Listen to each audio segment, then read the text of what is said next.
Hello, everyone, and welcome to Nuuli Forged. My name is Jared, and I'm your humble dungeon master here.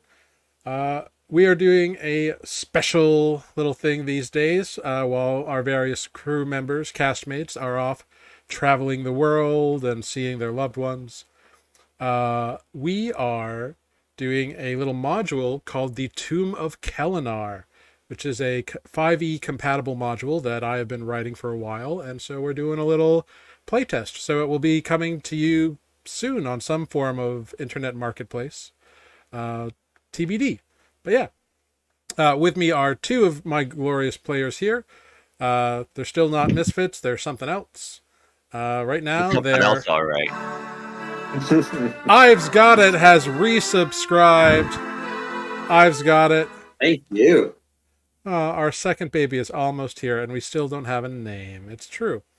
Ives Got It. Thank you very much. Thank you, NYC Zombie, for resubscribing with their Prime sub for the second month.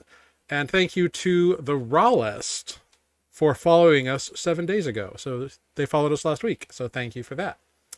Nice. Yeah. So why don't you two lovely people introduce yourselves? Let's start with the figure below me.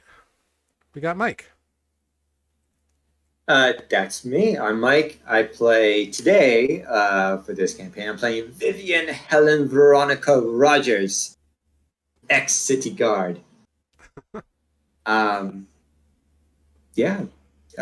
Human inquisitive rogue. Fantastic. Love it. And below him, we have Tanner. Hi, I'm Tanner. I'm playing Elkarim, the God, what the hell am I? Half-elf artificer. The battle. I had to think about mine too, honestly. It's been a while. The heat has been roasting my brain. There's not much left. It's fair. Fantastic. Yeah, I almost didn't make it. I almost turned into a puddle on the sidewalk. I feel you there, man. I tell you, it is so hot here. I went for my jog today before it was like super hot, came back, took a shower. Immediately after I was done in the shower, I was melting again. It was ridiculous. My favorite part of today was I managed to get on a subway car today that didn't have the AC working. Oh, God. Rose. Horrible. Rose. For anyone who does not live in a major metropolitan area like NYC, that's really bad. That is a really bad environment. It's like getting into a hot car and it's been in a parking lot outside the supermarket all day. And But you can't open the windows. Yeah, and you don't have air conditioning. You can't open the windows, except maybe And the car's crack. packed. Yeah, and it's a black packed car. with a lot of Yeah, people. yeah, Mm-hmm. yeah. Oof. I'm sure I've got it. Yep, I'm sure it smelled perfectly fine in there too. Yeah. Humans. Ugh. Well, let's dive right into where we left off last week, shall we, gents? Mm-hmm. Last time on the Tomb of Kelinar, we met our two heroes, Vivian Helen Veronica Rogers, a retired beat cop who hates retirement, and her nephew, Elkarim Belcraze, aka Bel, a young'un who's got in a speck of trouble in his time, and his mecha corgi Stefano. Together, they began their investigations into some missing adventurers, but before the wizard Thessaly would send them to where she had sent the others, she needed to make sure that they were up to snuff, and asked them to retrieve an old item from the other side of town in a rundown house, on the side of the city that does not have all the magical upgrades of the rest of Sungrace. They acquiesced and began their inspections into the old rundown building known as Fane Hall, and were swarmed by bats, flying knives, and even a toilet mimic. Not to... Oh, that's right. Yeah. The one time I tried to use a bathroom in a game. Yeah. Never again. No. Nope. Not to mention the strange variety of traps and illusions that seem to be set about the house. Making their way upstairs, they took a short rest after a little bit of a fall from some shelving units, and entered a dusty bedroom where 4 dusty figures have appeared as though they had been there all along. And that is where we will begin. So I'm going to need everyone, you two, to roll initiative. And I am going to put us on the map, and it's going to be a good time. Here we go. Starting off strong with a Big natural 1 Oh, no. Well, for hey, a 2. hey, get him out now. Oh God, I know. All right. Well, I forgot I was messing with my digital dice, and I don't like the ones I have on now. All right. Okay. Well, first up is the creatures then. They have indeed puffed Dang. up. Yeah, they rolled really high on their turn. All right. How did they roll higher than me? They rolled higher than you. I will. You might say they rolled the exact opposite of you. In fact, you might say they crit on their initiative. I crit too. Dang, okay. You did. On the opposite did. side. Just differently. But so these fun little guys here they are, have popped up from nowhere, and they were seemingly, it seemed like they were just piles of dust, but in actuality they have flown up to swarm towards the two of you. And they are going to, and one of them looks at the three of you. This guy right next to Bel here. And I'm going to need everyone, including the beloved Robo Corgi, to make a dexterity saving throw. No. As he, as it breathes this exhalation of dust all over you in this like bright, blinding way. Okay. We're recovering a little bit. However, with a 20 and a 17, Bel and Vivian have no issues and are not blinded. How'd Stefano do? Oh, here we go. Yep. Stefano with a 10. Oh, wait. Sorry. No, he gets he has a +4. Okay, so then he would have had a 14. The 10 would have been enough, so he's perfectly fine. His little lids over his eyes close, and the dust does not affect him nor any of you. So good job. However, the next 3 do go ahead and make some attacks on you with some claws. 1 to Bel and 2 to Vivian. Does a 15 hit you, Bel? No. All right. And the 2 against Vivian miss as well. Nice. Okay. All right. That brings us to Vivian.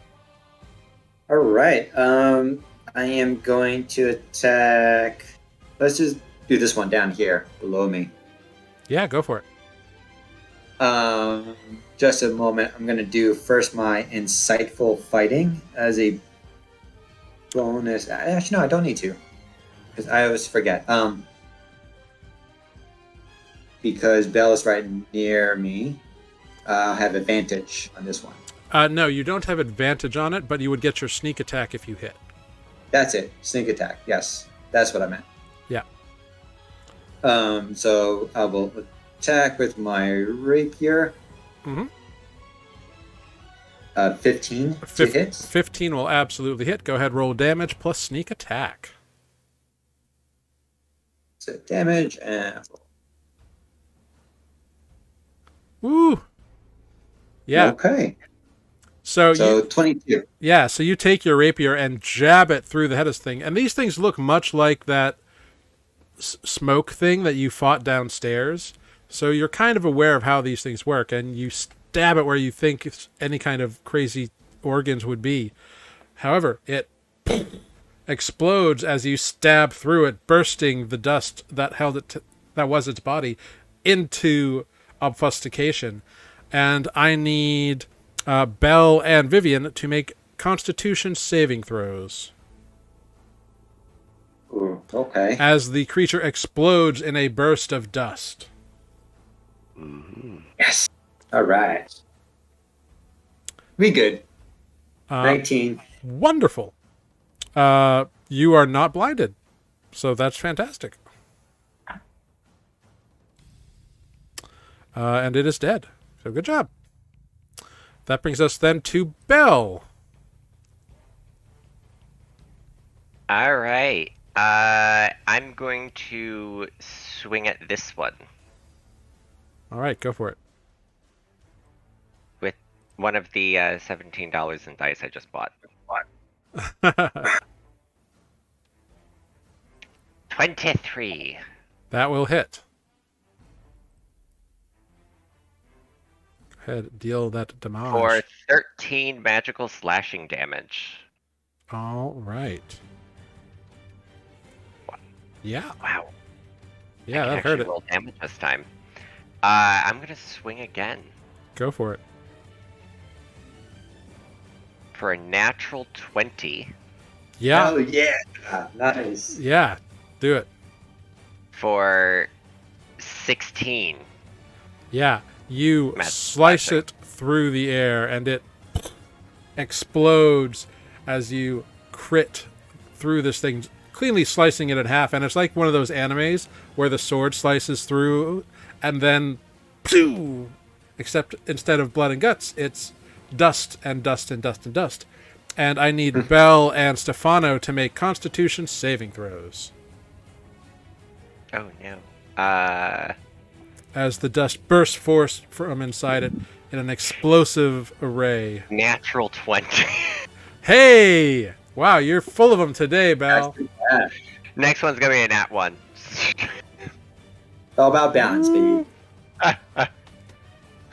I've got it. Yeah, let's see those crit rolls. Crit rolls, everybody. Constitution. Not another natural 20. Wow. Wow. Why can't I do this in our normal game? Wow. Well, damn, son. Come on, Stefano. Stefano, impervious to dust. Stefano, the dusty defender. Nothing. The dust collects for a second, and then some like windshield wiper fluid just shoots up, and then he just It's like he like rises up out of the muck, and it's just like, and he's ready to go. Yep. Because Stefano now has his action. Yes, Stefano is going to go over to the one behind Auntie Viv, Yeah. and I don't think he has multi-attack. He just has Nope, the just one attack. 16 16 will hit for for 5 force damage. force. Fantastic. Good job. Oh, these guys are very sad now.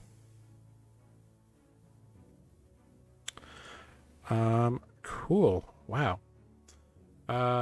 So this one kind of floating over by you, Bel, looks very scared, and it points at you. And I am going to need you. It's rude to point fingers. It's true. It's true. Oh wait, no, there's no saving throw for this. I just need to roll. Oh no, there is no saving throw. Oh, cool. Well, unfortunately, it did not roll very well, or at least not well enough. You don't know what it tried to do. Yeah. But, yeah, But it tried. it did try. And it looks very, like, afraid now because you all resisted whatever it was attempting. The one that Stefano hit is going to try to claw Stefano. That is an 18 to hit for 3 slashing damage. Oh no.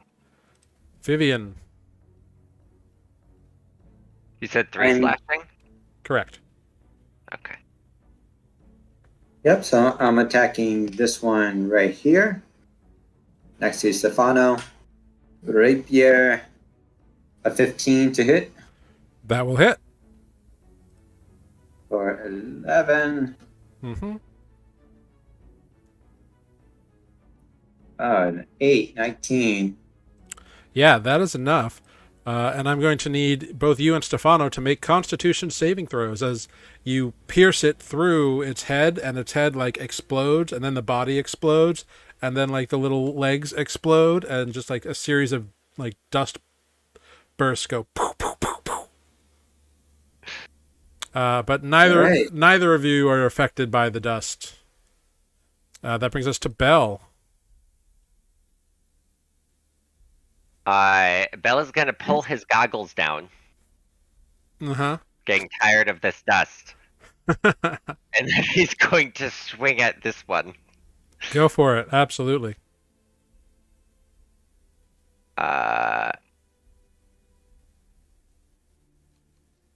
D&D Beyond, hello. Oh dear. There we go. All right. 16 16 will hit. Yep, absolutely. for 12 magical slashing. Yeah, very nice. Yeah, you cleave through it, and it looks like it kind of falters in the air a little bit as it's fluttering. Second swing. Ugh, a 12. 12 hits. It just hits. Oh. Okay.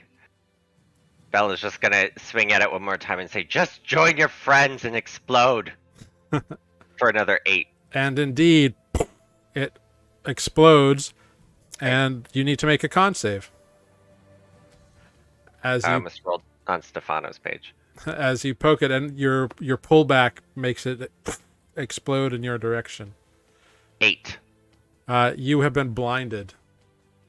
In the final throes of this thing's death, you hear its like mocking laughter, and it's like ha ha as you are blasted by dust and blinded. Some of it gets in your it won't, you can't get it off the goggles. You move the goggles up and it gets in your eyes like the residue, and you're just blinded for the next. God damn it. I thought that would do something. Yeah, almost. But it's only for a minute, so like everything calms down in the room. You take a minute and you eventually can see again, blink it out of your eyes. Good job. Right. Belle's just gonna turn to Vivian and be like, this house is so dirty. It needs the a dust maid. bunnies are attacking us. It needs an army of maids to clean this up. It does. Or just to be burned down. A better idea.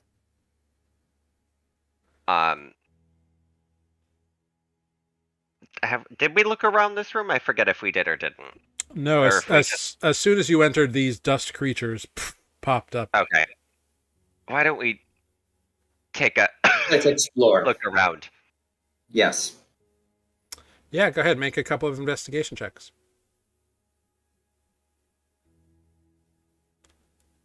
That's 11. Cool. You begin. 5. Oh, wow. Very All nice. right. Yeah, you begin opening like chests and dressers and drawers. There are piles and piles of dust and the occasional spider web or like dead fly cocooned. Whole lot of nothing. The bed clothing on the broken, busted, dusty dead is all dusty and like moth eaten with age, ragged. Looks like it's been chewed on by something at some point. There's a whole lot of nothing in this room. Looks like we're done with this room. Guess so. And I think I only left We the did this double one, right? door. Yeah. We did that one? You have looked in this door. This is the one that when you opened it, or you tried to open it, you found the trap, and you Yep. accidentally triggered it, and the door fell open on you. So the door is actually way into the room, or into the hallway, with a bunch of shelving things that also fell on Vivian. This one, right? Correct. Yeah. Okay. Well, the other one we did not. We didn't Check. see anything in that room, though? Nope, it looked like it was all just shelves of Okay. stuff that was designed to fall on someone. But indeed, you bypassed this other door that you are currently standing in front of, Bel. I knock on the door without authority. I tisk at you. It's like, no. You have to do it with authority. Try again. But I want to be nice to the dust bunnies. They won't be nice to you. That's fair. So instead of even knocking, Bel's just gonna bust the door open. All right, cool. You kick down the door. Not hard to do. It wasn't locked, and it also is not a very rigid door. But Is that authority enough? indeed, you kick through, and Nod my head yes. and you find inside a bathing room of some kind. And inside the tub on the far side, we'll make a perception check, Bel. That's a mimic.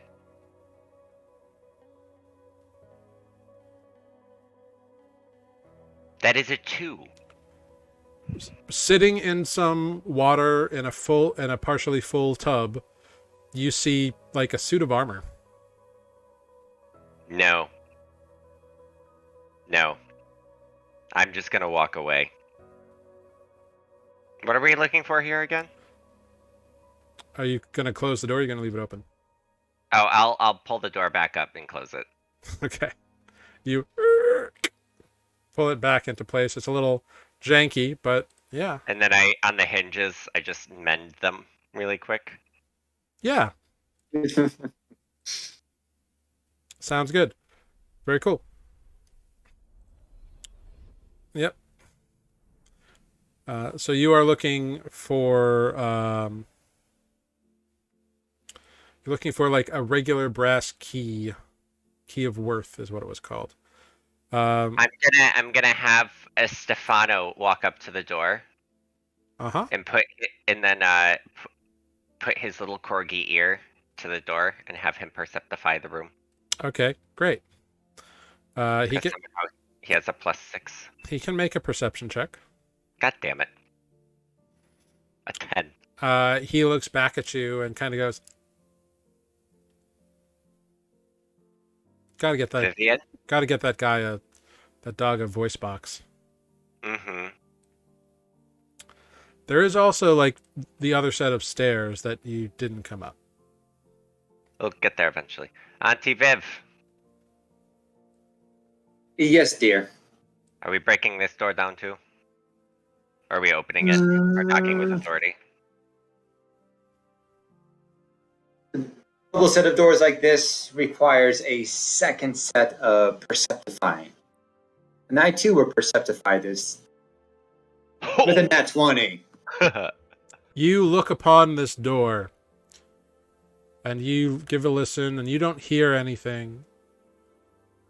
Then you think maybe you do. Maybe you hear like a rustle of something, like paper thin rustling of some kind. And you see that it is a door. And these doors are well made. Unlike the other doors, they've got embroideries or embellishments on them, like nice carvings, filigrees. And you give a little look down to the lock, and like it's got locks. And it appears to be locked. I'll try to unlock it then. Yeah, go for it. Let's see. With another nat 20. Oh, damn. What is happening tonight? Wow, that's another Why can't crit. this Let's happen see in our those main crit game? rolls, baby. Right? Those crit Right? rolls. All right, yeah. So deftly, Vivian, you unlock this here doorway, Are you sure you weren't a criminal? and strongly you go haha and go to open the doors, and they don't open. No, I'm pretty sure I did that right. I fiddle the door again. Are you sure it's locked? Unlocked? Yeah, the handles turn. It just does not open. I'm going to try to push on the door. Great, make a strength check or athletics. 25. Yeah, you push and you can tell there's something blocking the door. Something big and heavy. Damn, even I can't move that. I guess we gotta go to the other stairs. It may be it may be something simple like iron, like a bar or something, but like something is sturdy is blocking it. Mm-hmm. Okay. I don't suppose the hinges are on this side, right? No. Can't be that easy. All right. Then we'll go through the second set of stairs. All right. On the other side. Yeah. You easily traverse the stairs. And you make it to the other side of the hallway or the other side of the house. So this is the same elevation as the other side we were just on? Yeah. Okay. This is the second floor of the house. So. And it seems like it's made in a similar way. I knock on this door right here. Okay. You knock on the door. There's no response. I try to open the door. It opens. You open the door. And, show us the room. And what you see inside, Bel, you see a bedroom. Inside the bedroom, you see multiple urns with chains wrapped over them, like keeping them closed. And the urns are wiggling, and and there seems to be a slight moan as though something is trying to get out of them. I close that door real quick. Okay. You close the door. Nope. Perhaps we should try these double doors here. I mean, and now, or should we check down this hallway just in case something else comes out at us?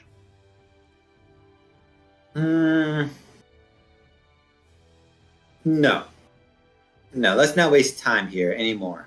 Let's go through these main doors here. Okay. I'm going to investigate these doors. See if there's a trap or anything to it. Go for it. Oh, with a 10. It's hard to tell. These doors, again, are like the ones on the other side, are really well made and don't look weak like all the other doors. Are they locked or unlocked? I'm not sure.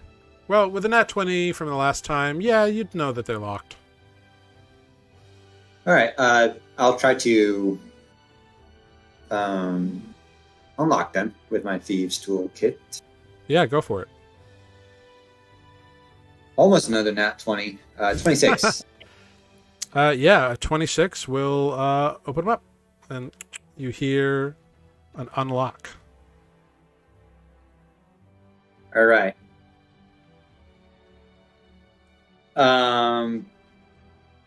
Bel, get up here.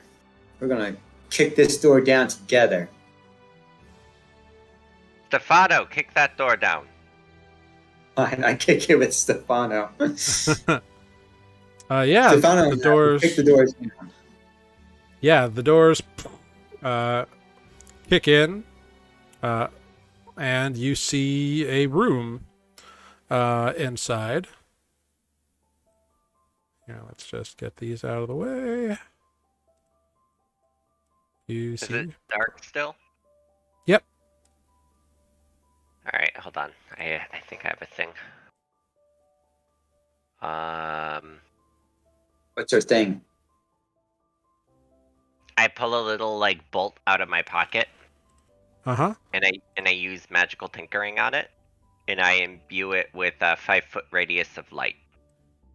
All right. So Actually, you... no, I'm gonna take out 4 bolts. Okay, so you are emitting 5 feet of light. Yeah, and I'm just gonna like kind of toss them into the room. Oh, I see. You're throwing them in. Yeah. All right. Cool. Just Let's like see. kind of that-ish direction. Sure. Let's see. Dropping flares. Yeah, for real. Cool. And it's 5 foot of bright and 5 foot of dim? No, it just says 5 feet. Okay. Of bright light or dim light? It just says of light. Okay, great. I'm going to say it's dim light then. Oh, no, They did a great job say it's fleshing bright out Artificer. Well, we'll see if it matters too much. So you throw them in.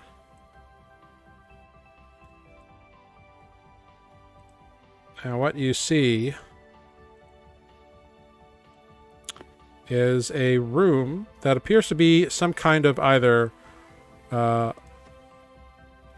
study, maybe, or laboratory. You can't see too much from where you are, but you see a table and maybe a bookshelf or something, or a workspace over here. It's hard to tell. All right, I'm gonna pull out my crossbow and I will step into the room. Okay. Stepping into the room, Vivian, you see that there is indeed a chair up over this way, a table. You can see that there's at least one bookcase over here, a big, like brick stone fire mantelpiece against the wall, and indeed it does look like a bunch of bottles of some kind as well.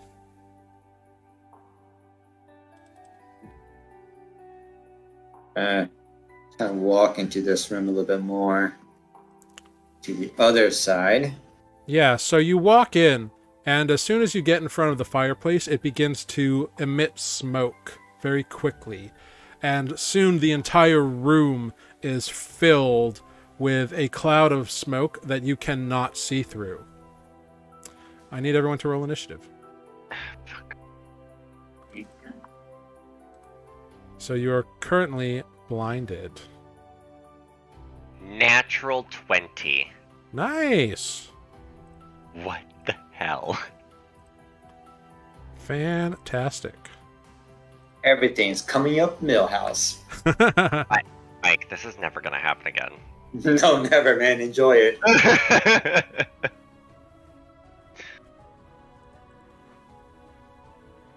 Cool.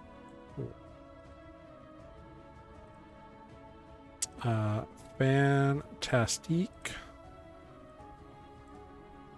Cool. So, let's see what happens here. Oh, that's interesting.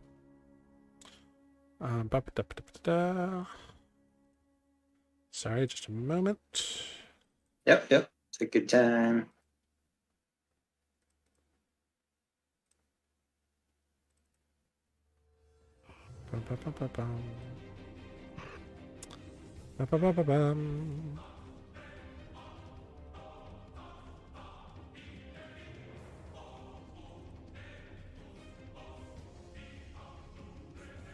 Cool.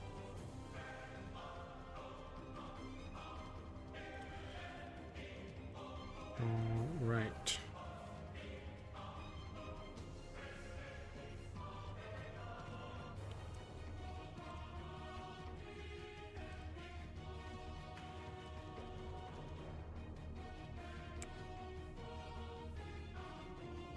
Cool. All right. So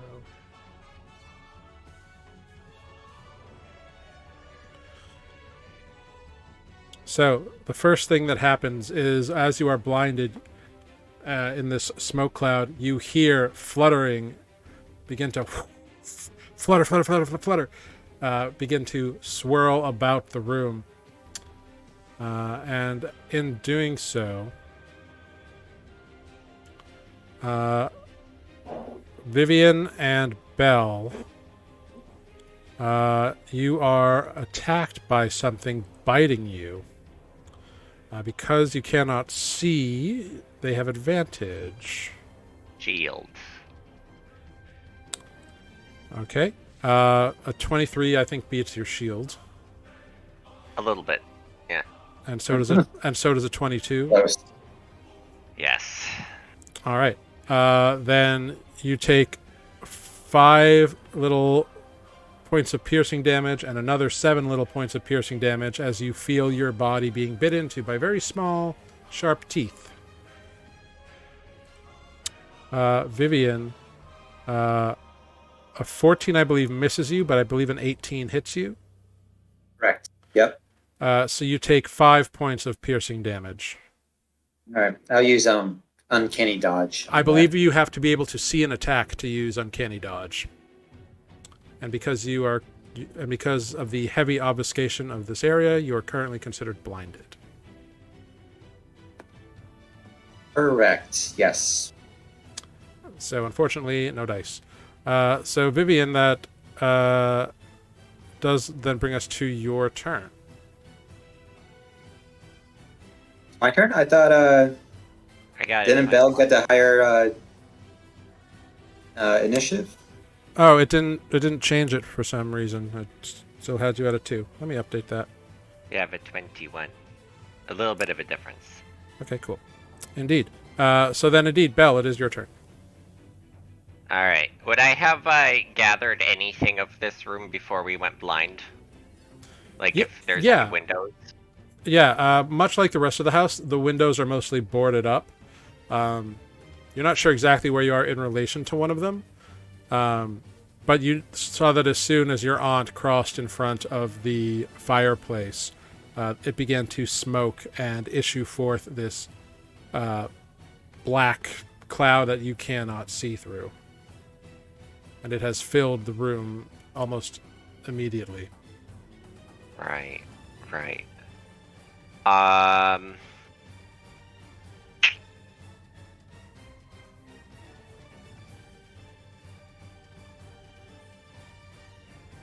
I got nothing.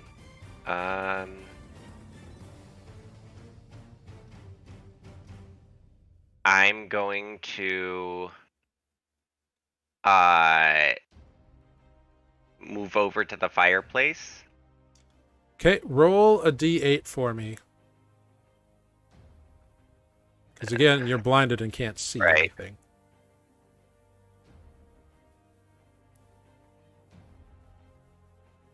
Five.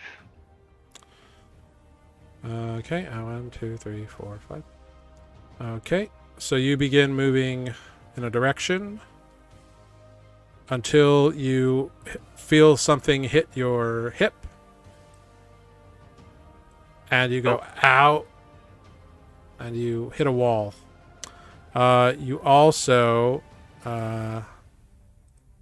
move through what feels like something crawling all over you.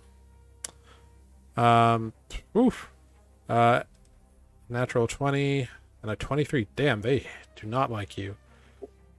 You take 16 more points of piercing damage.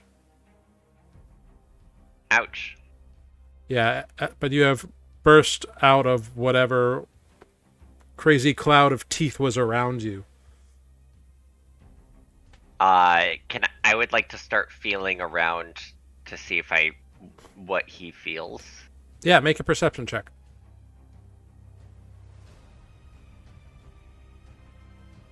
I'm good at those. 6. Great. With a 6, you feel around and you feel a boarded wall. You feel like something peeling off of the wall. And at your hip, the thing that hits you, you feel like maybe it's a table or a shelf or something. You give it a little wiggle. It's definitely a rickety old table.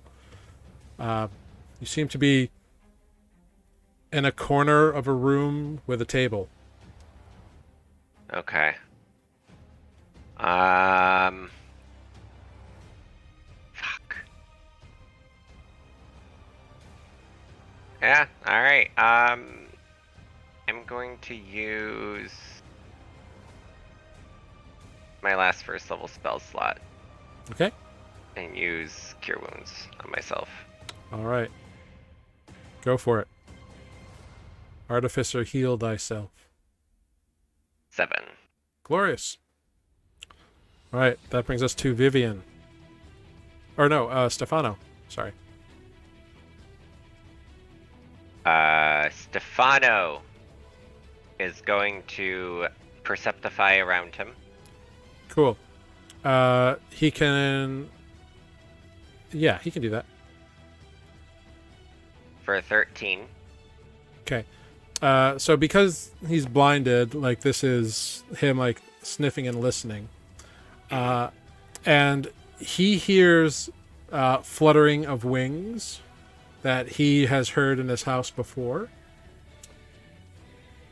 And he's pretty confident that there's some of these fluttering things like right next to him. Alright. He is going to swing his little corgi arms into the air. Cool. With a 15. No, sorry, 13. 13 still hits. For Nice. force damage. Yeah. And he rips into whatever those flapping noises are. Right. That brings us to Vivian. Yes. Question for the Dungeon Master. Yeah. Could I use this feature, the Eye for Detail, where as a bonus action I can make a perception check to spot a hidden creature? Would that work in this situation? You are currently in a thick doesn't. black cloud. Makes sense. Yeah, you are in a cloud of smoke. But like using my ears or nose if it stinks, Yeah, it doesn't work that way. you can attempt a perception check, an auditory one. It'll just give you very different information. Okay. Yeah, let's do it. Cool. So what you hear is you hear a lot of wings fluttering, and you can feel them fluttering around you, and you're pretty sure that there are once again fucking bats circling around you Fucking bats. And- all right. and trying to bite you. You also hear something else.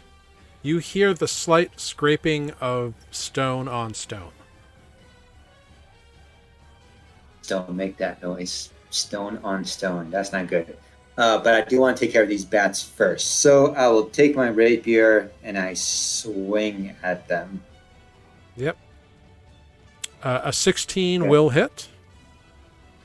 Go ahead, roll damage. All right. 12. Yep. You do some amount of damage to them. But again, it's a big... No sneak attack, so... You can feel them swirling around you, so it's hard to, get at them, and you can't really see them very well. It's a rough go. Mhm. Then we are back to Bel. I would like to hold my hand to the wall that's not the table Okay. and walk forward a little bit. Okay. Yep.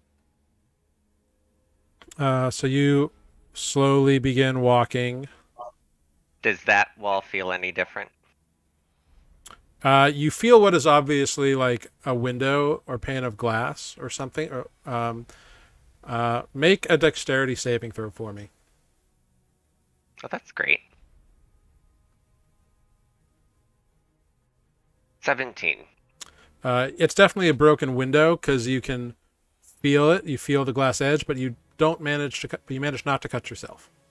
Okay. I would like to swing at the window and try to break it open to get rid of some of the smoke. Cool. Make an attack roll. At disadvantage. Oh, I forgot to hold the button down. No worries. 12. Yeah, 12 solidly hits, and there's a shattering of glass, and you hear ting, ting, ting, ting, ting, and you hear a thunk, and as your glaive. Are you using the blade end or the butt end to smash through here? The blade. Cool.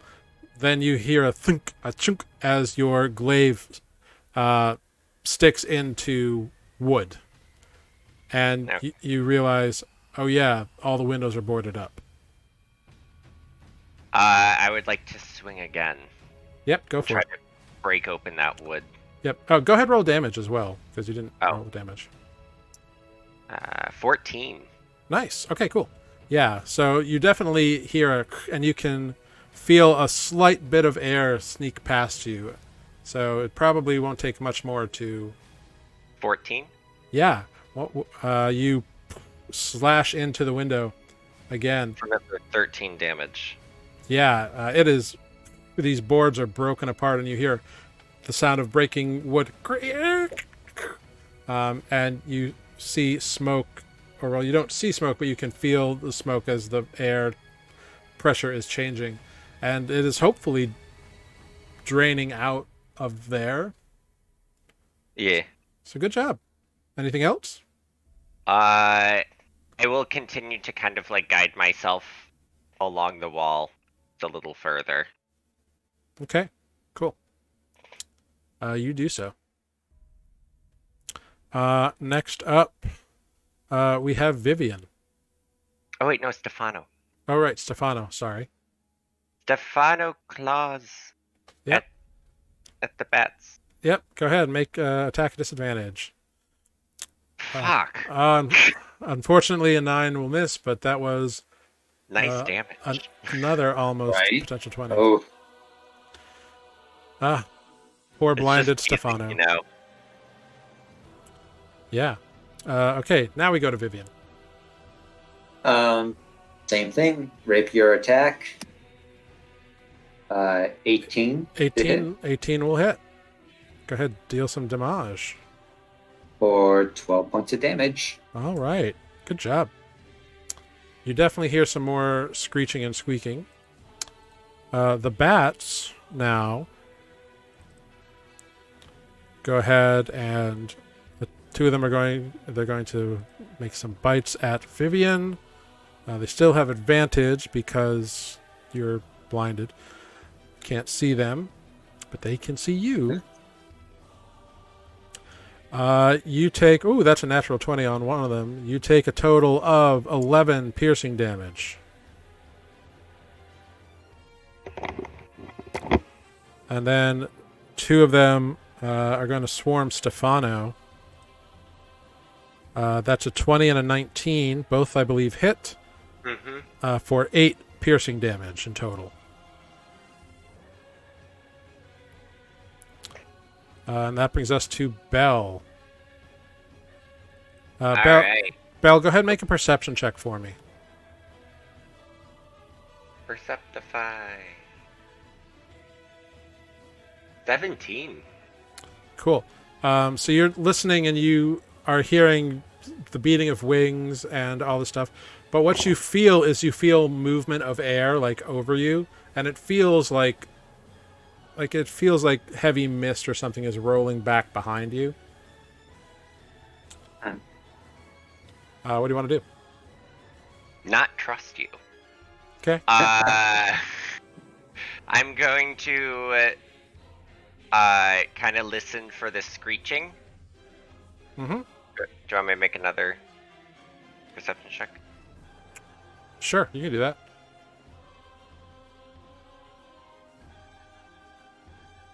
With a 7. It's hard to pinpoint. You can hear the squeaking and screeching of what you believe to be bats, but it's hard to know exactly where they are.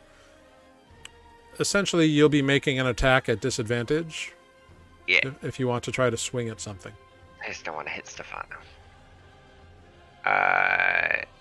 Swing, bada, swing. For a natural 1! Great. Here we go. Yeah.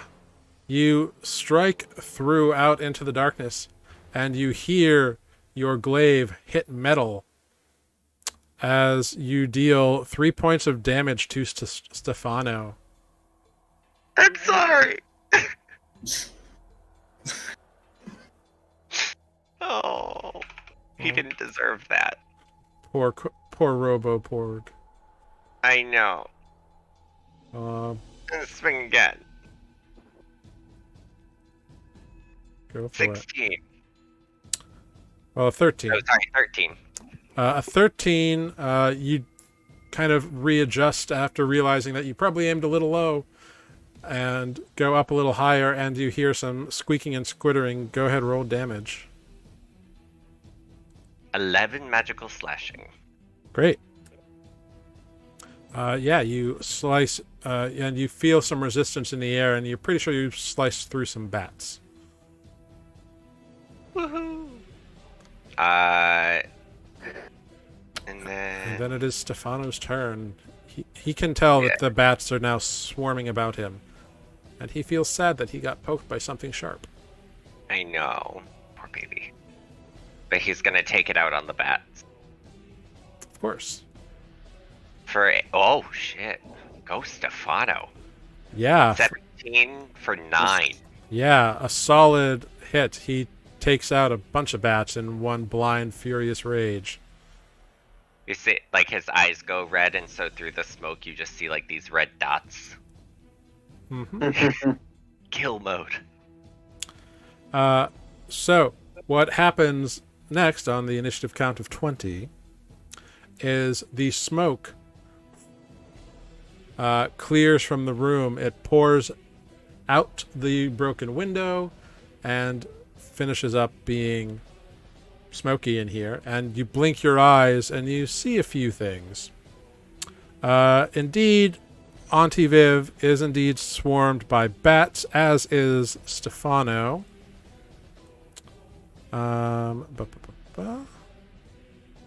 You also see a figure smiling and standing in the kind of not middle, but middle-ish of the room, who was not there before.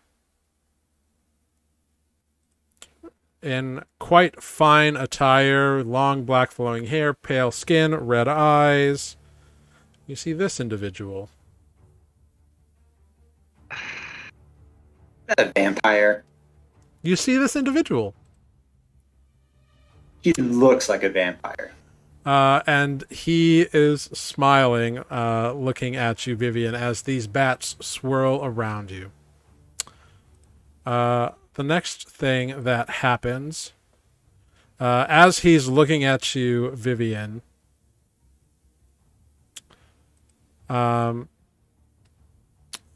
you feel a small prick in the front of your neck. As though something has stung you, and I need you to make a Constitution saving throw.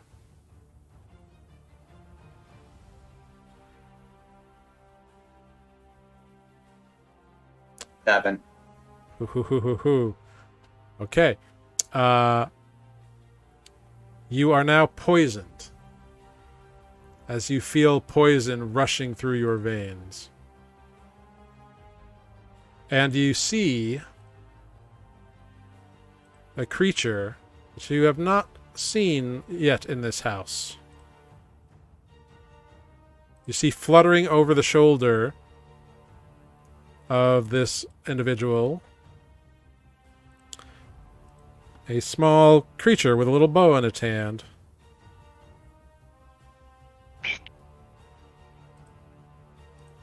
And unfortunately, Son of a bitch. you are now poisoned. A fly swatter grows out of Stefano's back. Right. Just as a reminder, as being poisoned, you have disadvantage on all attack rolls and ability checks. Got it. But Vivian, it is now your turn. Got rid of one disadvantage, however. Right. The bats are swirling around you. Yeah, I got bats around me, a little prick, and a vampire. I guess I had to go with the bats first because they're swarming around me. So let's go with the bats. A 12 to hit A 12 just hits. Yep. for 12 points of damage. Very nice. Very nice. You roll like solidly Yeah. every time for that damage. Yeah, right? you do. Yeah. It's just hard to like stab at these creatures because they're small and they're flying around. It is quite the thing. But good job. You did some damage to it. Now this individual here, this vampire, looks at you all.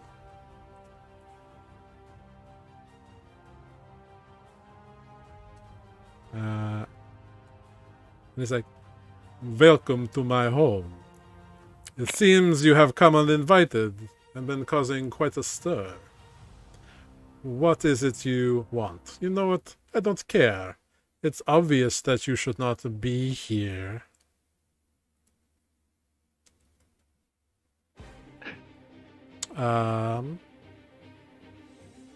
And he looks at you. Looks at you, Vivian. Mm-hmm. And I need you to make a saving throw for me. I need you to make a wisdom saving throw. Okay.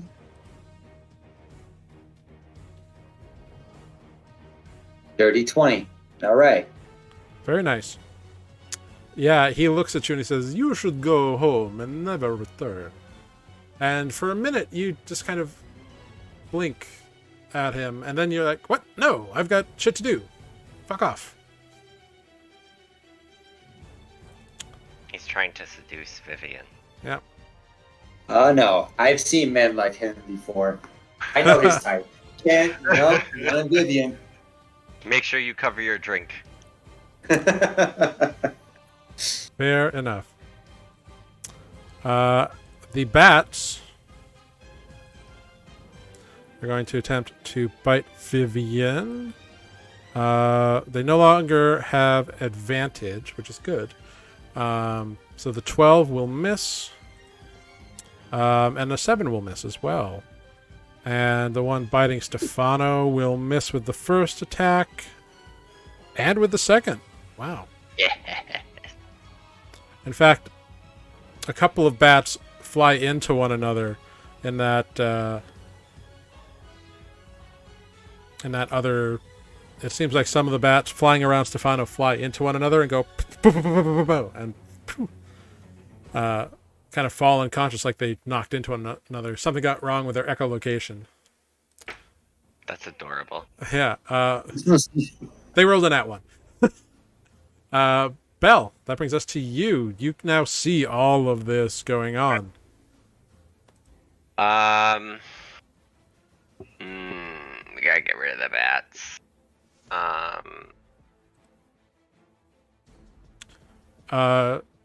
Make an intelligence check for me, Bel, real quick. But I don't wanna. Just intelligence check or Yep. something like. Okay. Straight int. Oh, I almost rolled a saving throw. There we go.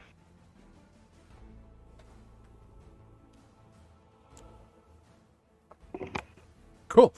With a 10, you fought these kind of like bats before. You remember that like your and your aunt's attacks didn't do as much damage as Stefano's did. And it might have something to do with the type of damage Stefano deals. You built him, you know what he does. Right.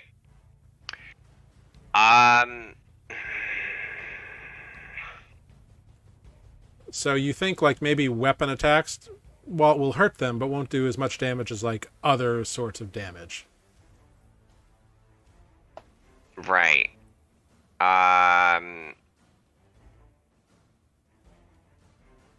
Okay. I swing, and I cast Booming Blade. Oh, nice. Yeah, go for it. This one. Yep. Yeah, they're just swirling around Stefano. But yeah. Oh, okay. Yep. Tokens are just weird. 16 That will indeed hit. for 11 glaive damage. All right. And Yeah, you do see a bunch of bats fall dead, and there looks like there are... okay, and 1d8 thunder. Cool. To them So- or to another creature? To them, and then oh, okay, And then 11 if they had moved. yeah. Cool. Yeah, so the damage was enough to kill them. Roll a d20. Anything above a 15, and the other ones might take some thunder damage.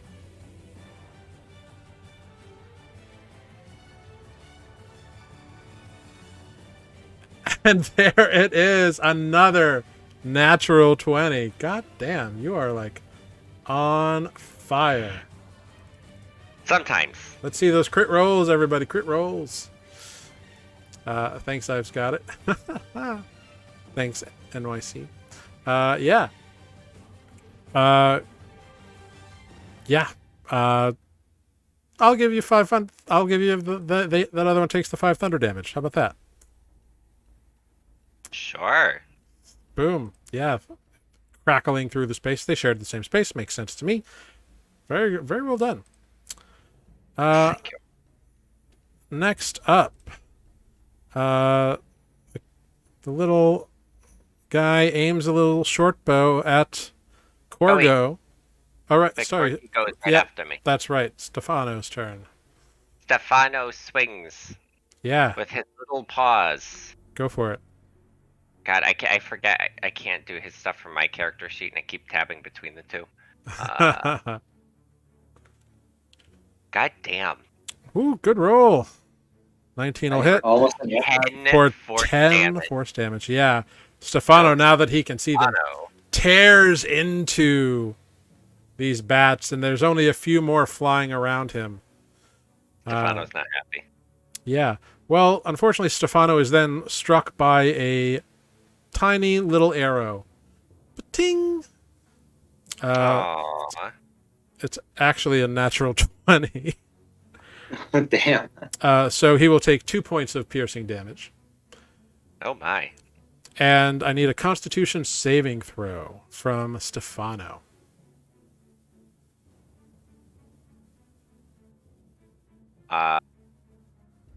There it is. Wow. 12. A 12. Great. Stefano is not poisoned. He's immune to it anyway. That's great. The person shooting the arrows doesn't know that. We are now on to Vivian.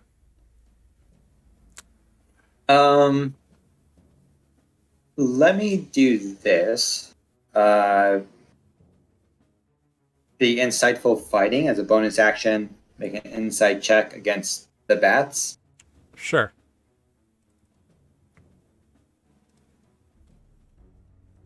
Uh, 17. Yeah, these bats are not trying to hide anything that they're doing. Okay, so You're able to track their movement patterns at this particular moment. no, not one. It was bound to happen. Oh no. You overextend a bit and kind of end up kind of moving and like jam and kind of overstepping and jamming your rapier into the wall, and because it's rotted wood, it just like sinks to the hilt and it's kind of stuck. You're gonna have to do an athletics check to pull it out next turn. Oh, here I was thinking Auntie Viv's hip cracked. I was just gonna say, like, all of a sudden you hear Vivian My cry hand. out. Uh, All right. Next up, Hey, the vampiric fellow looks over at Bel here,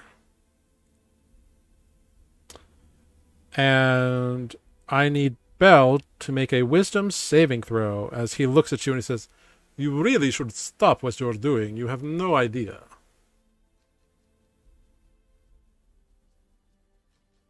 Oh wait, this is a charm? It is not a charm. Okay. So that's a 6. You feel your body stiffen. And you, Bel, are paralyzed. Oh fuck. And as your body stiffens, you can see that he just smiles at you.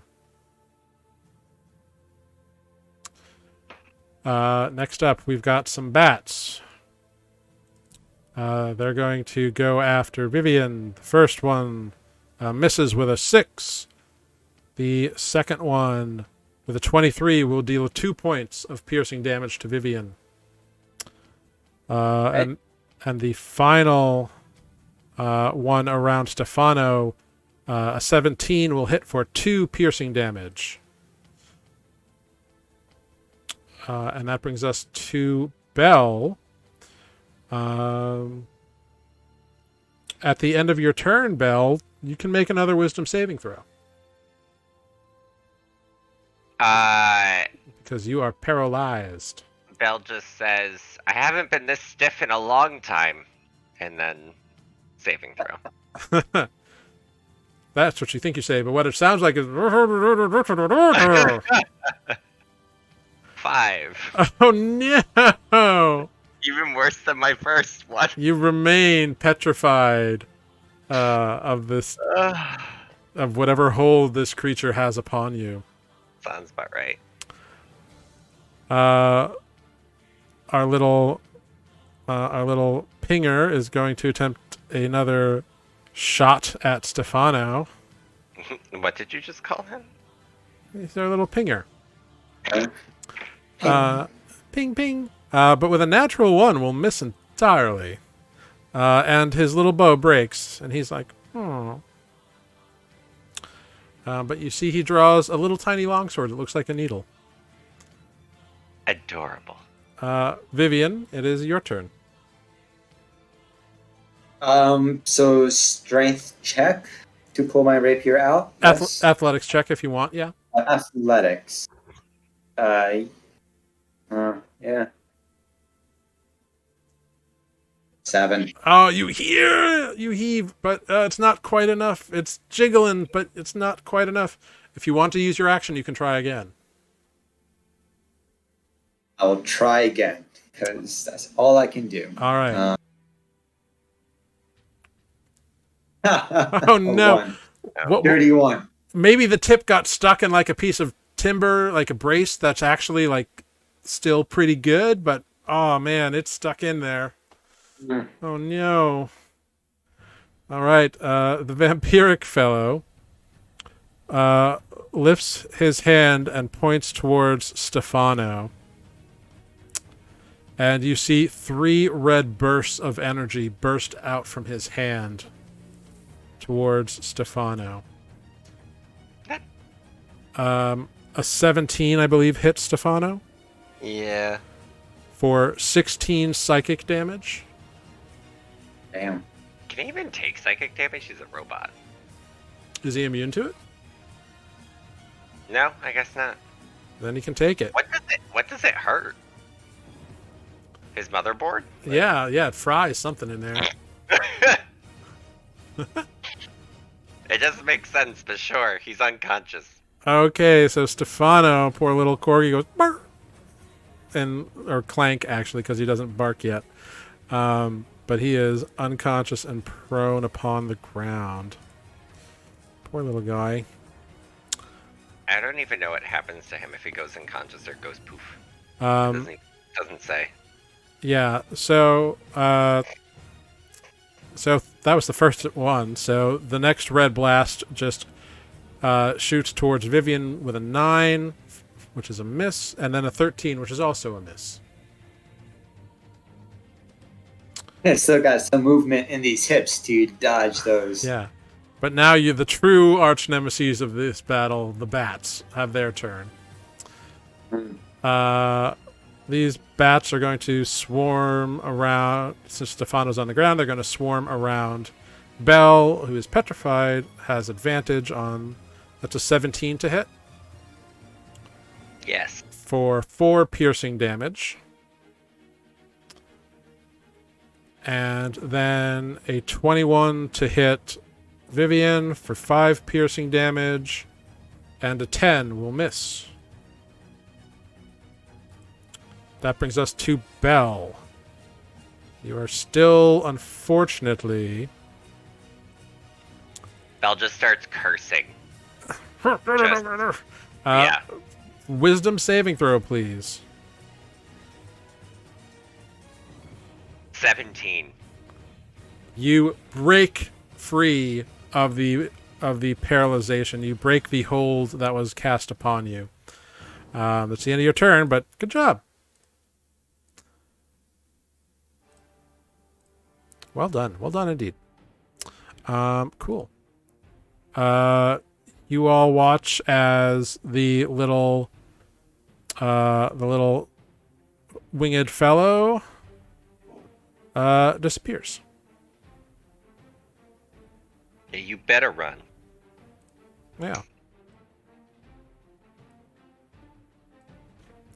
Very snappy. Oh, sorry. Oh, you're good. That brings us to Vivian. A nat 20 to pull my rapier out. Yeah, this time you fling. Roll a d8 for me.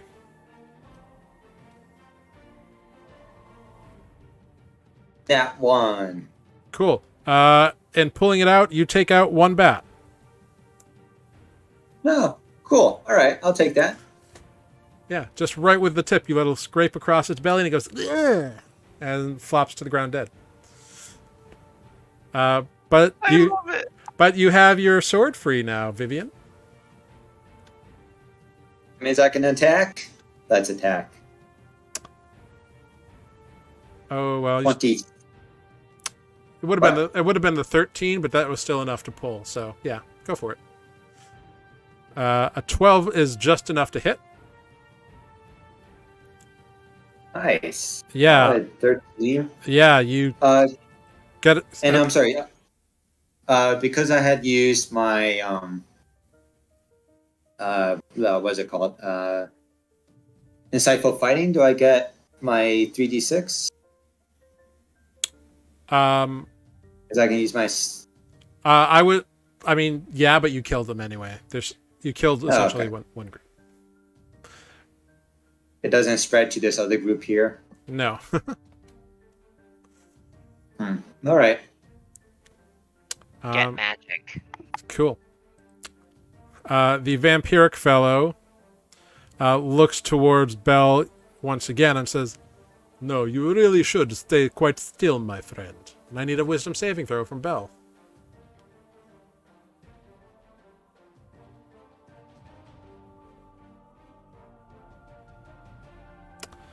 You feel your body once again with a 9 freeze, and you are petrified yet again by the vampiric fellow.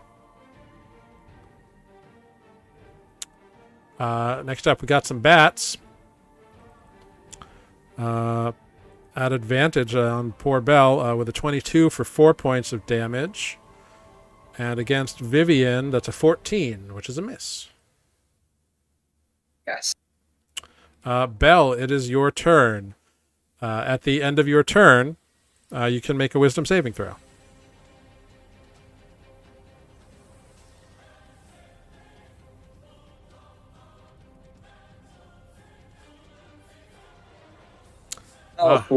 With an 8, unfortunately, Bel remains held in place. That brings us to Vivian. I'll swing at these bats as well. Oh my god. With a 9, you lunge at them. Not and again. Into the other wall this time. As the bats swirl around you. You are doing more damage than a termite to these walls. Good job. The vampiric individual. We could just bring down the house on him. Yeah, you could. Totally. Looks towards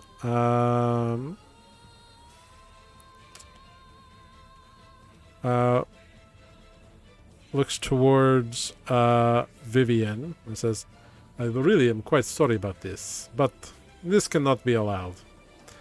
And 3 blood red bursts of energy fire towards you. Does Those hits, Mama. an 18 hit you?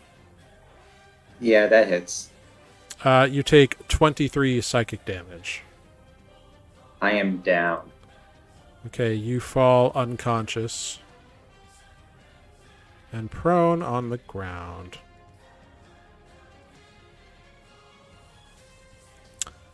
Right, the swarm of bats fly away from the downed creature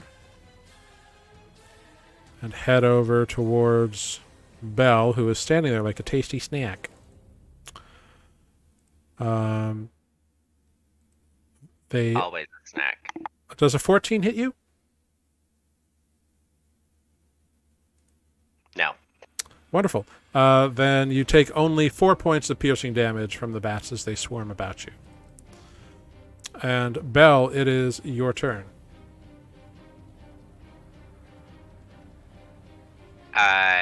More cursing.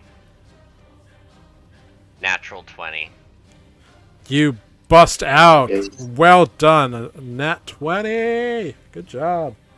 And then, since that's the end of my turn, I just, look at the vampire dude and just flip him off. Yeah. That's the end of my turn. Fantastic. Good job. Glorious. That brings us then to Vivian. All right. Vivian, oof, that is one failure. Actually, Vivian, you don't need to make a death saving throw. You are unconscious. Not that bad of a headache.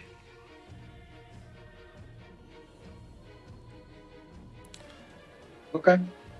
The vampiric fellow looks towards Bel. It's like, now I know you're just trying to do something you think is probably pretty worthwhile, but I think the time has come, don't you? Goodbye, my friend.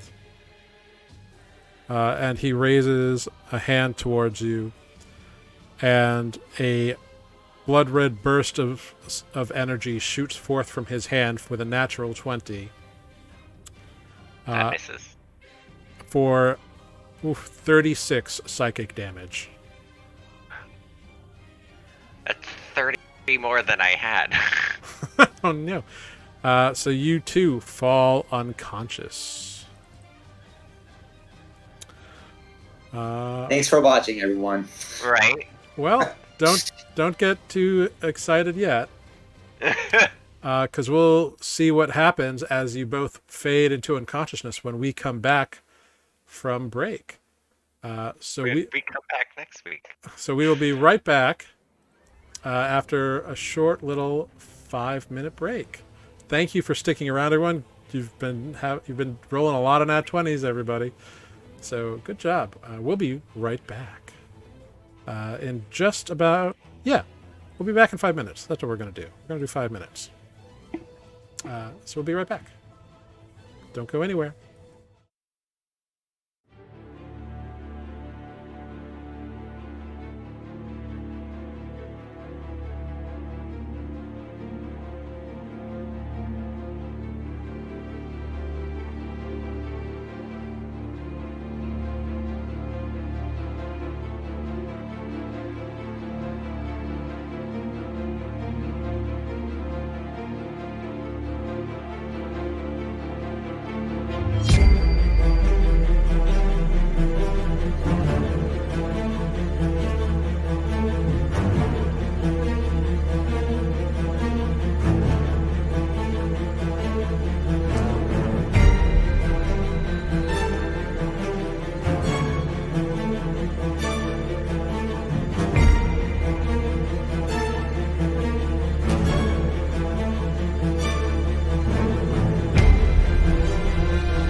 Hello, everyone. Welcome back to the Tomb of Kelinar, presented by Nuuli Forged. Um, our heroes, Vivian and Bel, were investigating a haunted, supposedly abandoned home and ran into a cloud of fog that turned into swarms of bats that turned into a vampiric individual, and both of them were knocked unconscious. Which is sad. Very sad. Indeed. Time to roll new character. Maybe. You are both unconscious. It is darkness. You can feel yourselves floating in this moment of unsurety, of not knowing what is going to happen here. You can still feel the pains from the bites on your skin, the pain in your head. It's all real. It's all still there. And then you begin to blink your eyes. And slowly you stir and come back to consciousness. You each have 1 hit point. You are on the floor with your heads propped up on pillows, blankets thrown over you in front of a comfortably smoking fire. The inert form of Stefano is still on the far side of the room. And sitting in a large chair, comfortable looking, but still much too large for the individual, is a female halfling. And on her shoulder is sitting that winged creature that was shooting arrows at you. Do we recognize this halfling or no? You do actually recognize this halfling. You recognize this halfling from your time at Thessaly's. You recognize this female halfling that was introduced to you as Targle.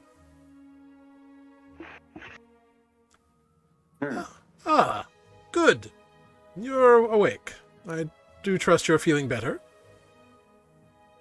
Aside from my pounding headache. Yes. That's to be expected, I suppose. You really did quite well, both of you. I'm quite impressed. What happened? What's going on? What is this? Well, Thessaly told you. This is all a test. You're knocked unconscious. I assumed we failed. No, not at all. You really did quite well. You displayed some very intelligent motivations. Not going into the bathroom with the armor in the water was a very smart move, to be quite honest. It's a very dangerous entity in there. Well, after that toilet tried to eat me. Yes, see, that's learning patterns. That shows a grasp of intelligence and cause and effect. Really well done.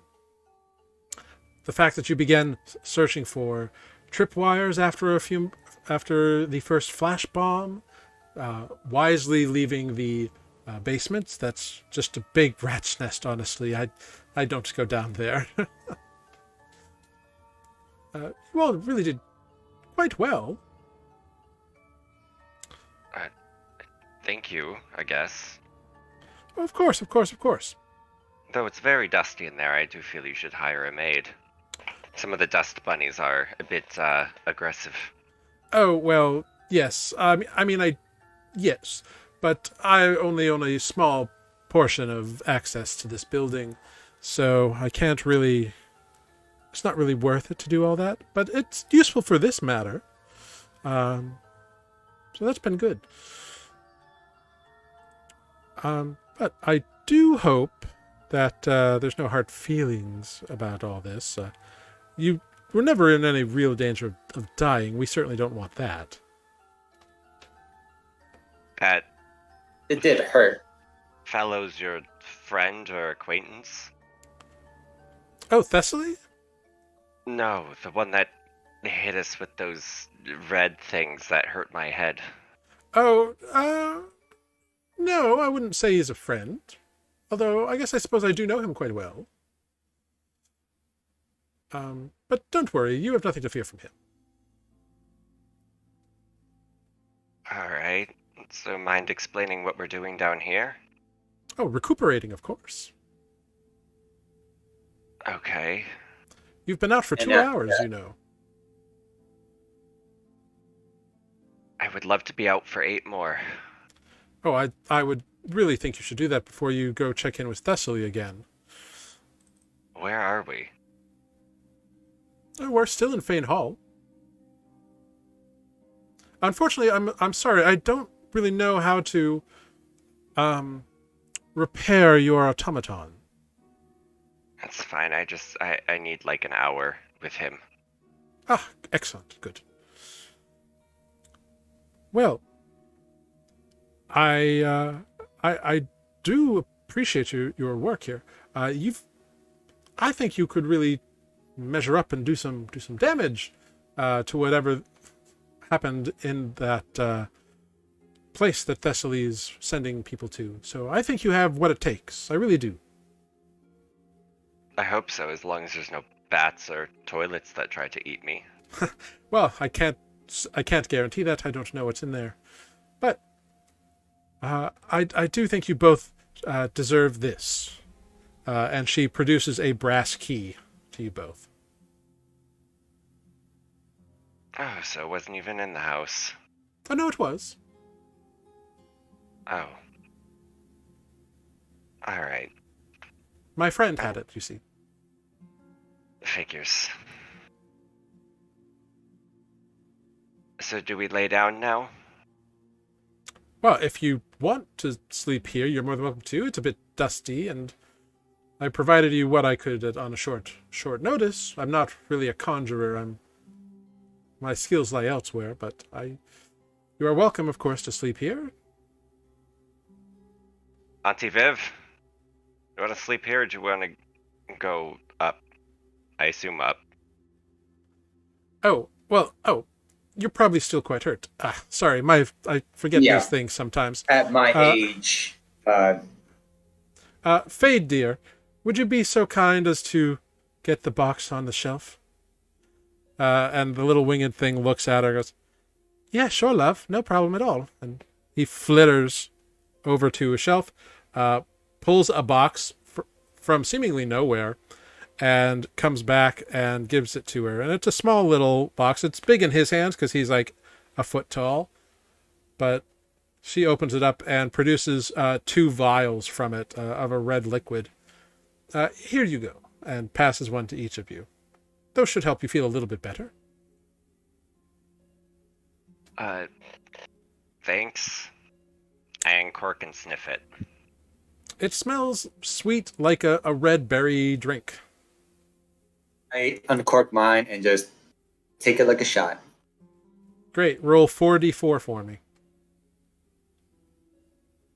Well, I guess if you're not taking any qualms with it, I'll drink it too. Vivian, with 9. Oh, you both rolled 9. That's great. You both regain 14 or 13 hit points. Ooh. She had given you those were greater healing potions. Fancy. Yeah. Oh, my headache's starting to go away a little bit, at least.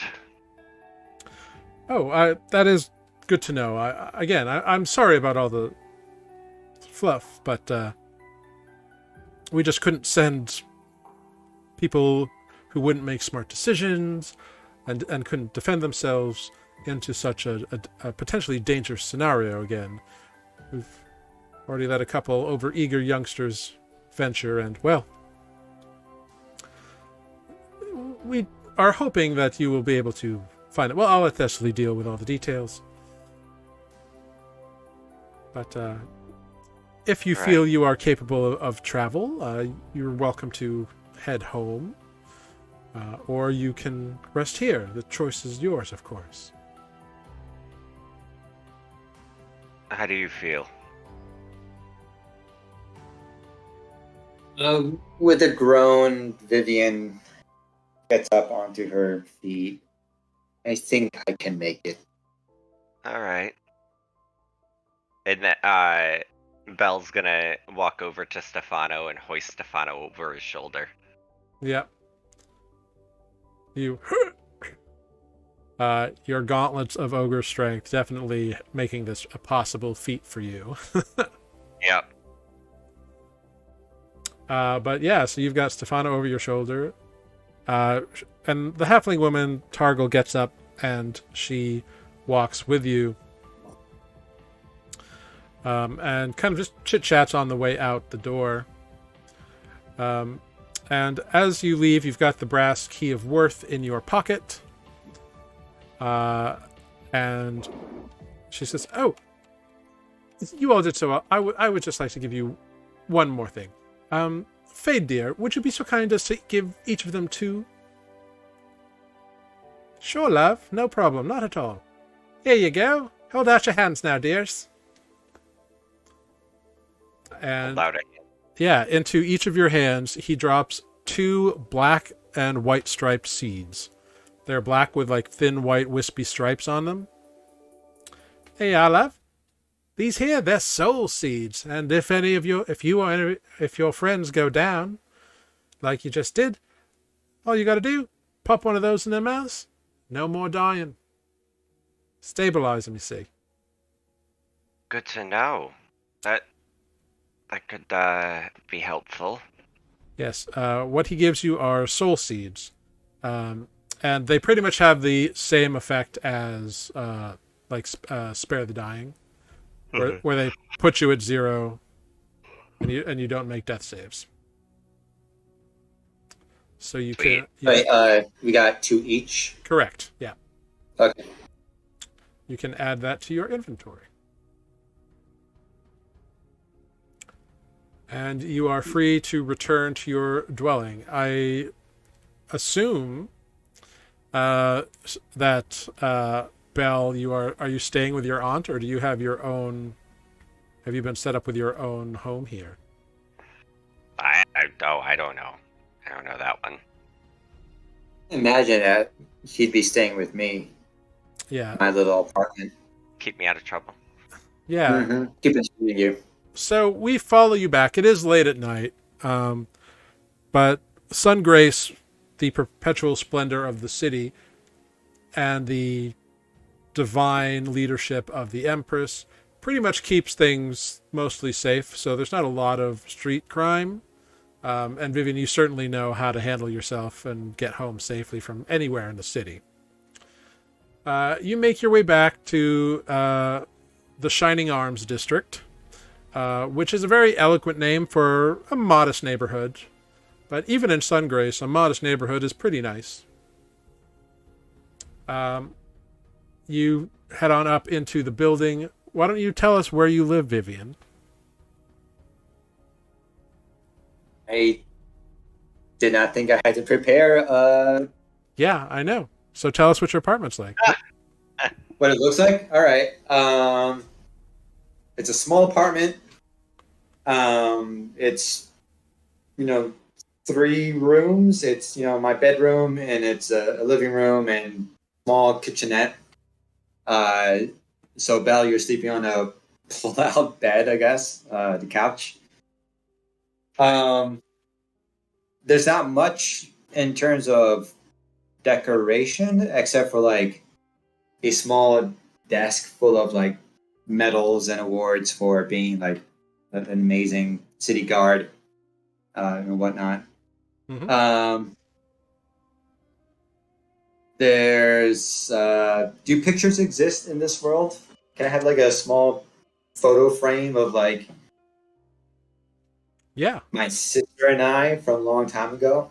Yeah, it's a small little like crystal frame, and inside there is some spellcaster at some point like recaptured this illusion of the two of you and permanently enchanted it inside of this crystal frame.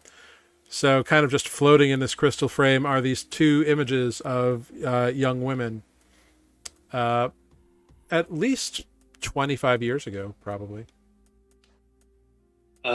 There's not much for food. There's like there is, however, a bottle of scotch and a bottle of whiskey. Both of them opened.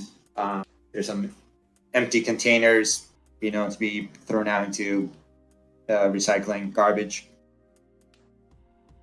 Yeah, Um, that's it, I think, cool. off the top of my head. Yeah, so you come into this little apartment that has served you well for a good 30 years or so. And it's very well lived in. I imagine that most of Vivian's furniture is pretty basic. She's not Mhm. a real frill and fancy kind No. of person. But you return home and just kind of can easily crawl into your various sleeping arrangements. Yeah, I call out to Belle quickly and say, help yourself to whatever's in the kitchen. I'm going to sleep. Don't bother me for the next 24 hours. Yeah, no, I need to lay down too. Belle's gonna just pull out the pull-out couch and then or the pull-out bed and just like sit down with Stefano for a little bit to reactivate him. Yeah, easy enough to do. You spend time mending Stefano, and he looks. His eyes open up, and he looks at you and clanks, and kind of looks around, and you see his little like eyebrow ridges kind of like go up questioningly. No, you did good. You did good. Now I'm gonna go lay down.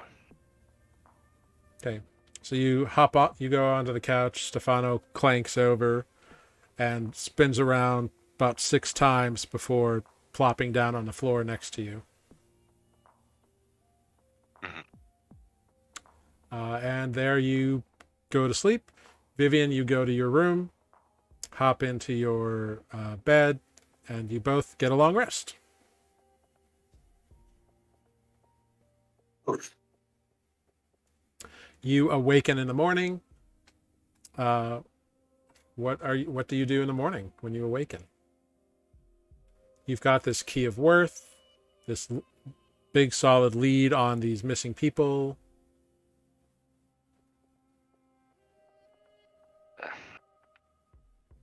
We have to go back to now Cecily. Yes. Mm-hmm. I mean, I imagine I'll make whatever breakfast I can with whatever I have left in the apartment. But after that, yes, we go to see Thessaly. Very cool. All right. So you return to Thessaly. It is unchanged. The the cottage tower still looks like a little grandma cottage in the woods, except extended and like a good 80, 100 feet in the air, with the occasional odd like thatched like Sleeping Beauty kind of windows, like that the cottage of the fairies from the old Disney movie. Just kind of spaced randomly throughout the height of this tower. Um, the garden is glistening, pardon me, glistening with morning dew, and you can easily walk up, knock on the door. Thessaly opens it, says, "Ah, good, you're back. Do please come in."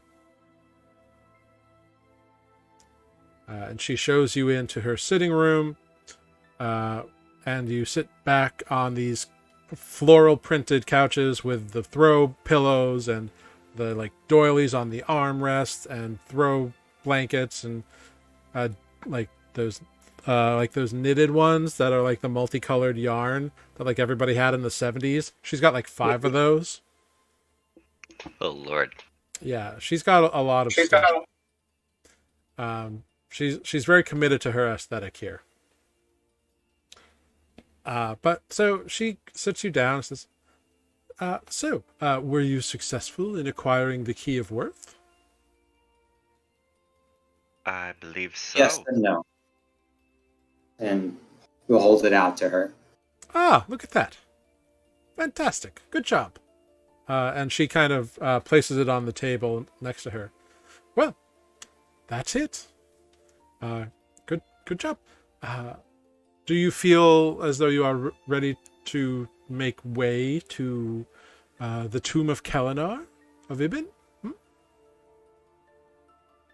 I feel like we might need some potions for the trip, seeing how we did have quite a bit of trouble with this mansion. Oh. Well, if you wish to go to the potions market, you are certainly welcome to do so. I don't have enough money for potions, Auntie. Ah. Yeah, I'm sure I have some savings. I can. To be fair, Jared, I don't think we ever discussed how much gold pieces I have. Yeah, you don't have much. I mean, you kind of lived very sparsely, but your pay as a city, as one of the arcane eyes, was modest. But you've also taken to drinking a lot. Oh. And you do like good scotch. And good scotch costs gold. Only the best. Yeah, so most of your money you've drank over the last 20 years or so. So how much do I have? What do you got in your gold purse right now? It says 18 gold pieces. And you've got 18 gold pieces. Oh, all no. right. Do I know if that's enough to buy a health potion? Yeah, no. All right. Like in that case, a basic health potion. The market's pretty flush with them. It's pretty easy for people here to make them. They are 35 gold here.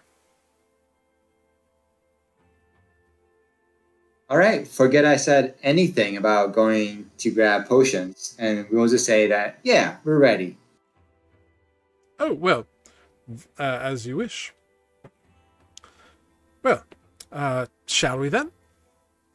And she gets up and brings you over to a door and waves her hand over it, and you see various arcane sigils appear on this like wooden cottage door, and she taps a couple of them, and then she opens the door, and it leads down into a basement. Mm-hmm. So the tomb is in your basement? Well, no, not quite. You see, Kelinar, his laboratory was once on this location, and as such, as close as I am to the heart of his laboratory, the easier it is to make a connection with his tomb through the portal spell. Ah. Yes. All right. Now, right this way, and she goes down into a very brightly, warmly lit cellar, which you don't know exactly how it got lit because you weren't down there before. But you go down, and it's stone floors, stone walls, all clean, well lit. There's tables with a variety of knickknacks and gunk and whatever on it. And against a far wall, it looks like stuff used to be against the wall, but has been pulled away from it.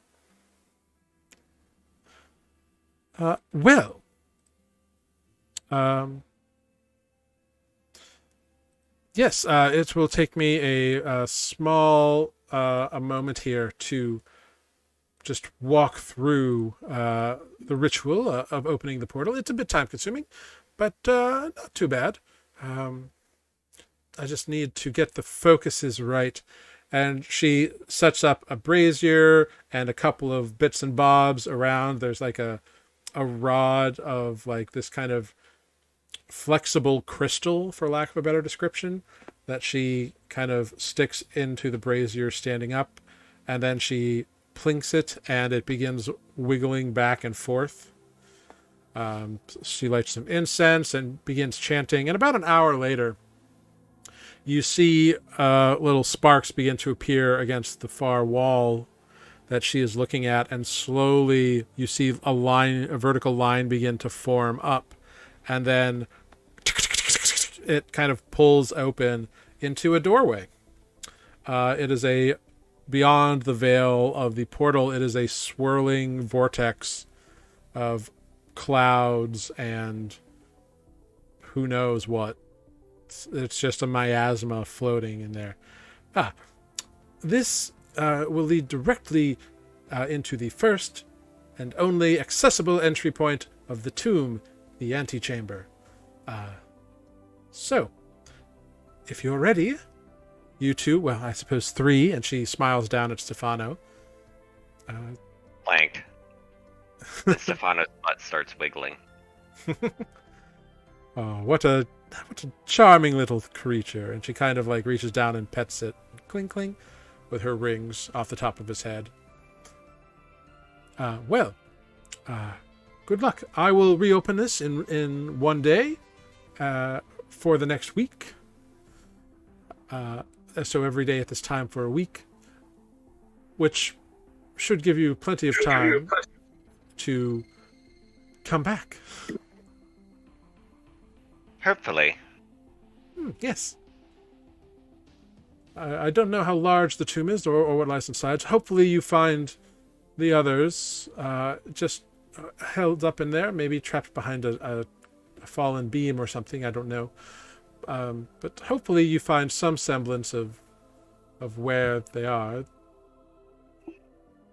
But good luck. Thank you. Yep. So who steps through first? I'll step in first. All right, Vivian. Through in you go.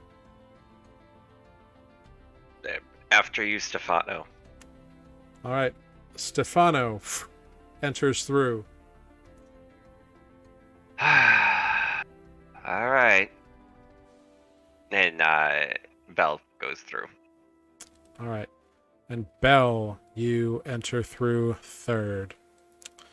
There is you each, as you step through, feel a strange twisting motion in your stomach, as though you were being pulled from inside forward. And then you begin to feel lighter, and then you feel denser, and then you stumble into an unlit stone room. As soon as you step into this room, and the portal, you hear it siphon close behind you. I need each of you to make a Constitution saving throw, as from the middle of the room, a light rises up and glows brightly and pulses. And each of you, all three of you, are hit by this pulse of light. Right. 18 for me. Fantastic. 19 and 16. Excellent. Cool. That's wonderful. Yeah. Nothing happens. There is no longer a sense of light, source of light in here. So, Bel, your dark vision, and Vivian, those goggles, are letting you look around the room. You find yourself in an empty antechamber. No cobwebs, no dust. The room is fashioned of worked stone with no real embellishments. And you can see that about it's about a 15-foot wide room, and on the far side from where you entered, there seems to be a hallway with a stairwell leading down. What would you like to do? Really quick, are there any signs of the previous adventuring groups having gone through here? Any footprints or... Make an investigation check.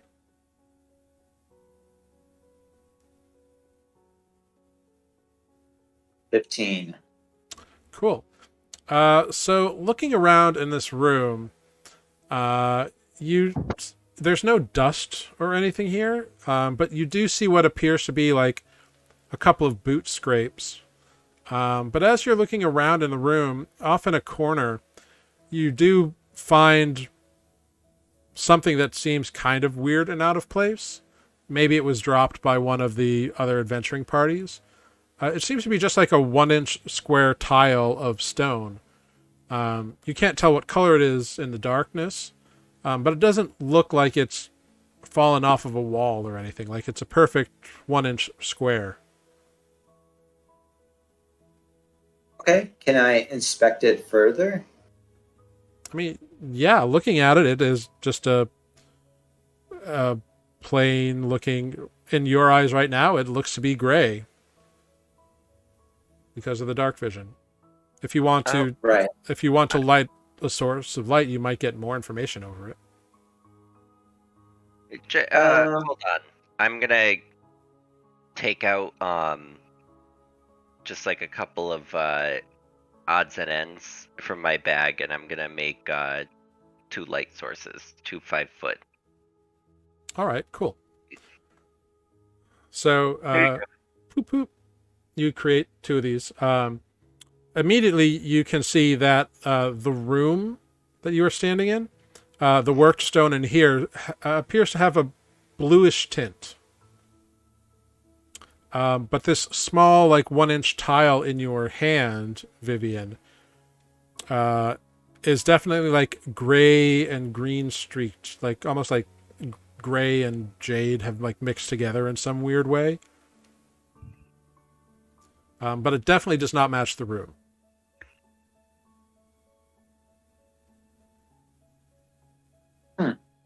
And there might want to hold on to that. There's no markings on it.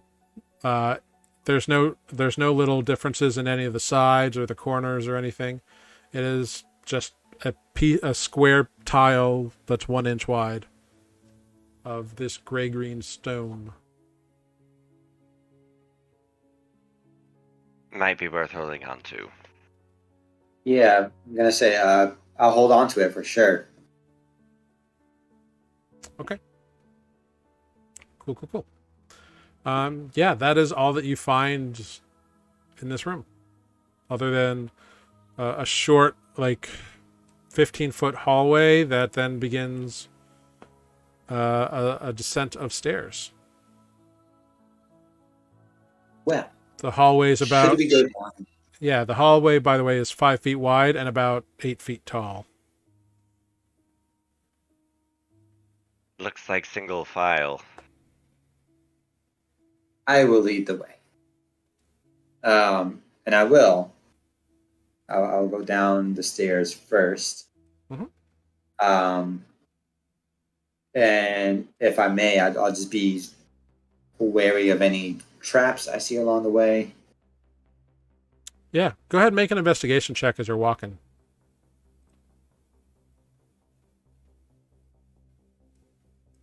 17. Yeah, so as you descend the stairs here, you don't see any traps. And you take your time kind of carefully moving down and down and down and down. And you don't move down for too long, really. It's only about 30 feet or so. And when you get there, you enter a first chamber here. It seems to be there's no light source beyond like the little bits of light you have on you at the moment.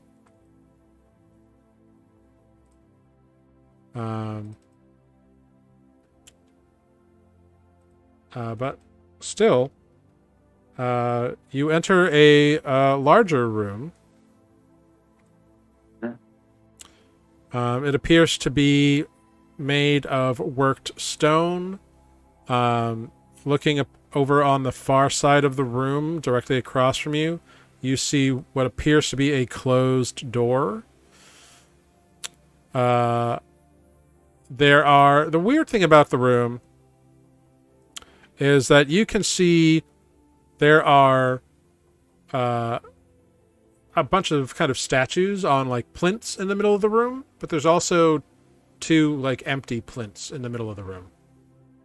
And along the wall, you see kind of set out from the wall are like recesses, like little alcoves. If you want anything else, you're going to have to venture further into the room and investigate. I will. And I'm wary of these statues. But I will investigate. All right, so you head up. 25. Yeah, you head into the room. Bel and Stefano, you guys are following? All right. Is Stefano leading, or are you leading? Stefano's in front of me. All right, cool. So, yeah, Vivian, you lead everyone into the middle of the room so you can get a better look at these statues. And with a 25 investigation check, what you find is that these statues, there's one of different species, all of which can be found back on Nuuli. You find an elf. You find a half-orc looking woman. You find a dwarven man and a gnomish individual. There's a small little halfling, looks a lot like that Targle lady you met. And then you see a tiefling, someone of whose ancestors at some point made some kind of bad deal or something.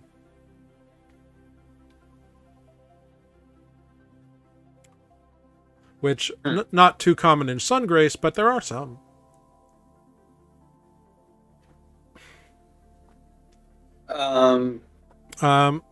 With a 25 as well, you notice that there are scratches on the floor, like not like claw scratches, but as though something heavy's been dragged and pushed around, kind of all over the floor in very like crisscross, messed up kind of way.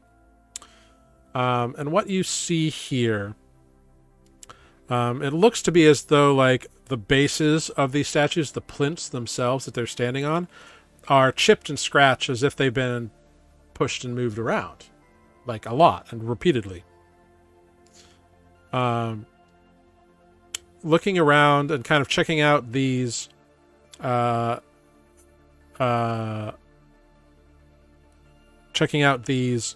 alcoves, you see that the recesses have faded images painted inside of them. On one side, it seems to be images of like plants growing, like from being planted as a seed to being tended to becoming a full-fledged crop.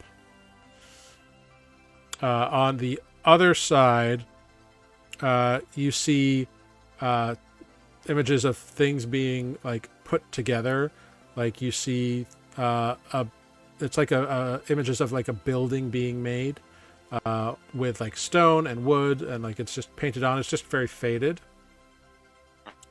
But that is what each of these are. The ceiling in here is not very high. It's only 10 feet high. So holding up the light, you can see that painted on the ceiling is an image of what what you're pretty sure of. Well, make an intelligence check for me, Vivian. Okay. Could be a history check if you're trained in that. I'm not. So just a straight intelligence roll is 6. Yeah, it's weird. It's like a big blue, gray, white marble. Like it's a circle, and then there's like a bunch of like white splatters kind of off around it. But yeah, it's whatever this marble is above you, and then all these scratches on the floor and the paintings on the side and the alcoves. And there is a door on the far side if you want to check that out as well. I will. Yeah, and I'll point to the ceiling as well and ask Bel if he has any idea what that is. See if I do. You can make a history or intelligence check. 22 history. Yeah. Bel, you recognize it right away. It is a depiction of Nuuli, like the planet. Like you recognize the continent of Lorjan, fairly prominently in it. So yeah, That's our world. I squint at it like, huh? Okay, I see it. I see it. Yeah, it's just really dark in here. That's why I gave you the light. It's only 5-foot illumination. Listen, it's free. That's all I got. I can take it away. You're trying so hard. You're trying so hard, honey.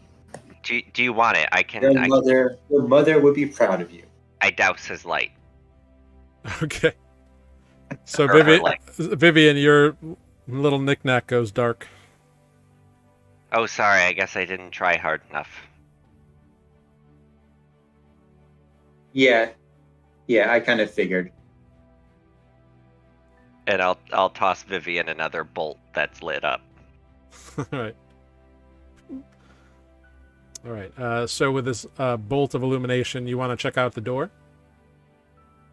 Yes. Cool. Make an investigation check on the door.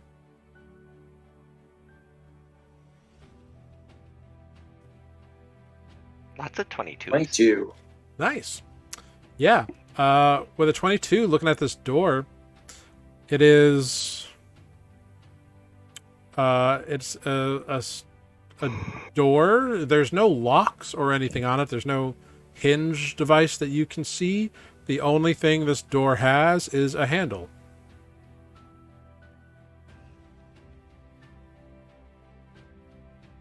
I turn to Bel. Are we done in this room? I want to check out the statues. Is there any writing around the base of them? Is there any? There's not any sort of writing or carvings beyond the statues themselves. Okay. I would like to step on one of the pedestals. One of the empty ones? Yeah. Yeah, you step on it.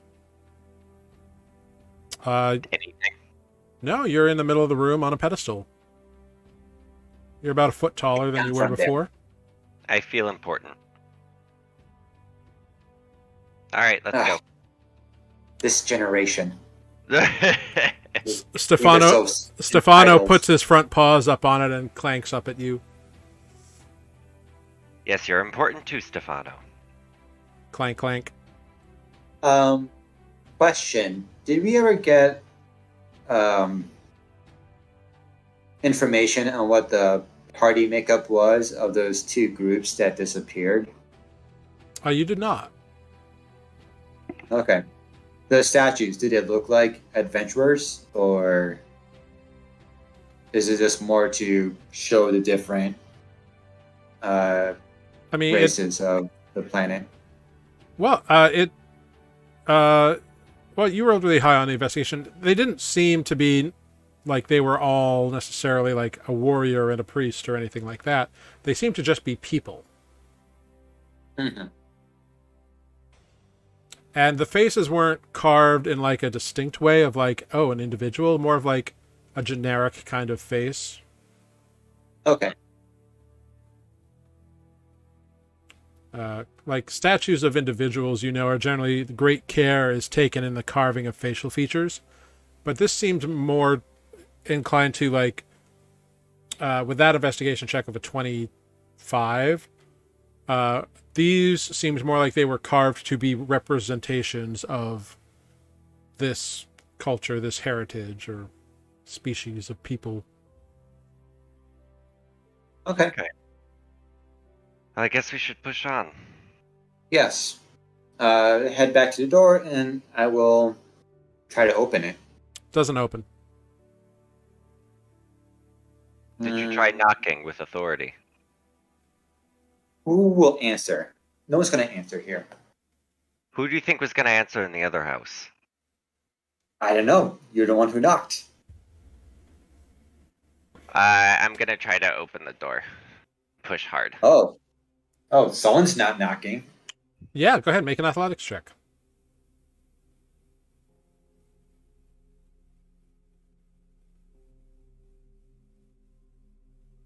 $14. Doesn't budge. Yeah. I'm gonna go back and stand on the pedestal. Okay, your foot in the air. Vivian, can you stand on the other one? If it's showing the races of I'll sun roll my eyes, and I will humor him, and I'll step up onto the pedestal. You step on the other pedestal, nothing happens. Just as a reminder, like, these statues are in like the middle of the room. There's like a 5-foot aisle where you can walk between them, and then about 10 feet away are the alcoves in the walls. So like they're not in the alcoves; they're like in the middle of the room. Yeah. No, Okay. because he said it showed like some races of sun grace, but there was like 2 empty spots. Correct. And you didn't say human and half elf. Correct. So,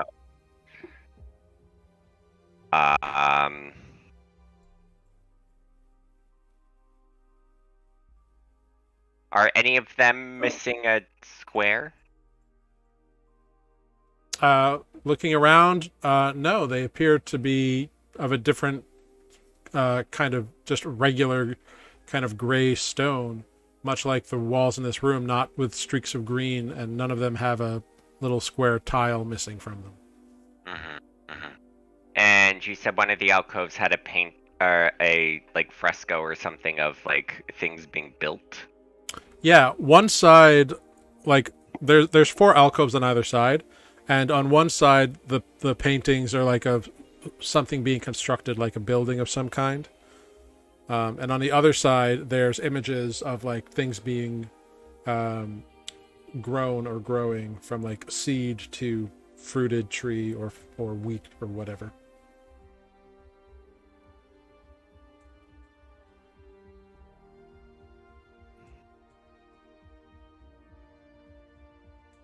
How many statues are there?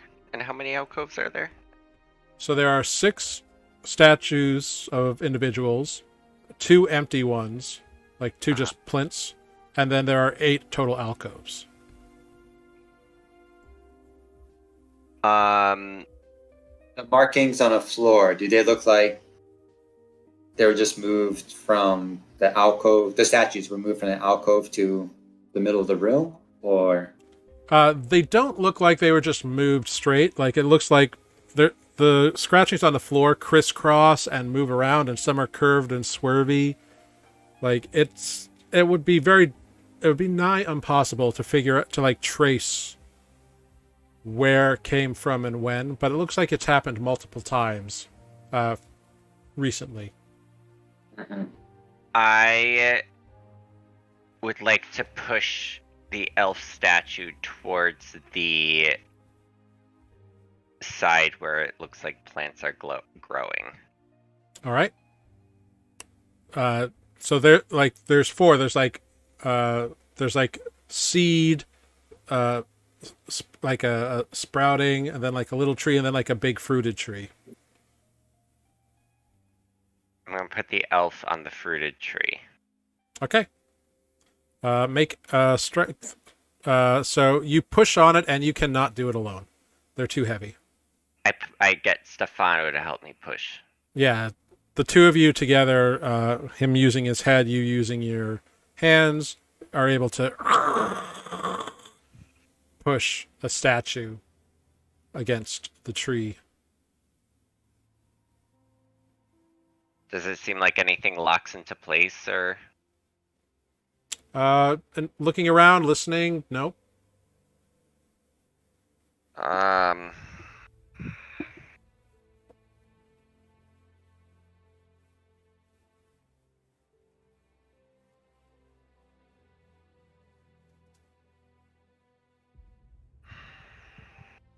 So there's a halfling, a gnome, a dwarf.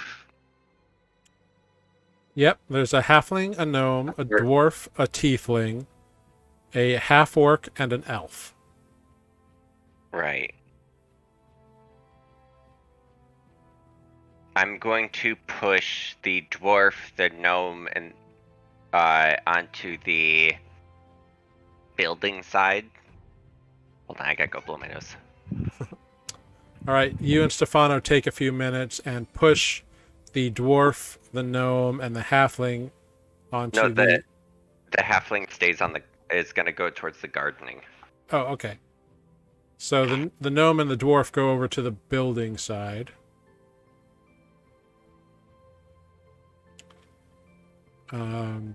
Okay, yeah. So you push them in. On the building side, it's like the first layer of a house, and then like a door being added, and then a window being added, and then a roof being added.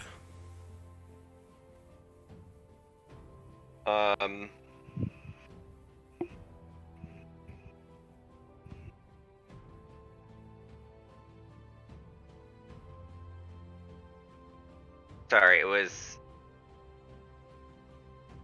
door, window, roof, and what?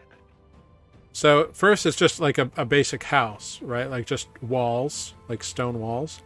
And then like there's a door added, and then there's a window added, and then it's got a roof put on top. In each one of the alcoves.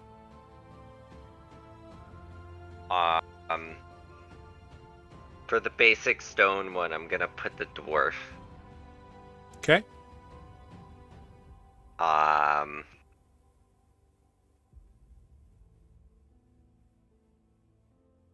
gonna put the empty pedestal for the door. Okay. In the window, I'm gonna put the gnome. Okay. And then I'm gonna push the half-orc over to the roof. All right.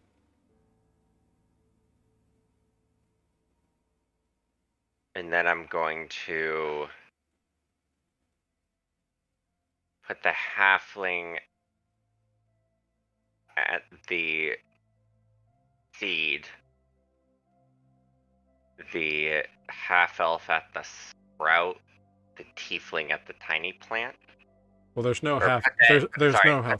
Put the empty pedestal under the sprout. Okay. And then the tiefling at the slightly larger plant. All right. So you put the tiefling into the unfruited tree. It's the last statue. Poof. You wait. Nothing happens. I step on the empty pedestal under the sprout. Okay. You step onto it. Nothing happens. Go step on the other one. I'll step up onto the other one. You step onto the other one. Nothing happens. I'm so bad at puzzles. Both of you can make an intelligence check. At this point, you've kind of figured out what's going on in this room. Bel, you've been pushing things around, and you're pretty sure it's got something to do with these statues. 14. Cool. Nope, I've just been watching him. Yeah, around you've statues. just been watching him push around statues, Viv, with a 3. With a 14, Bel, you know that there's something about how these statues need to be moved, about how they need to be put together. And then you're like, I put things together all the time. I built Stefano. I put things together that fit. Maybe the separation is not about where they come from, but about their compatibility. Things that go together. And then you look, and there's an elf statue, and there's an elf statue a couple down from you, and you see this half-orc statue, and you're like, huh. My dad is an elf. Huh. I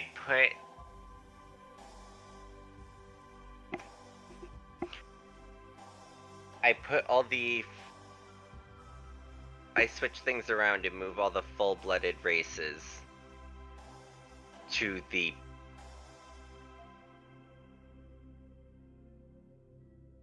plant side.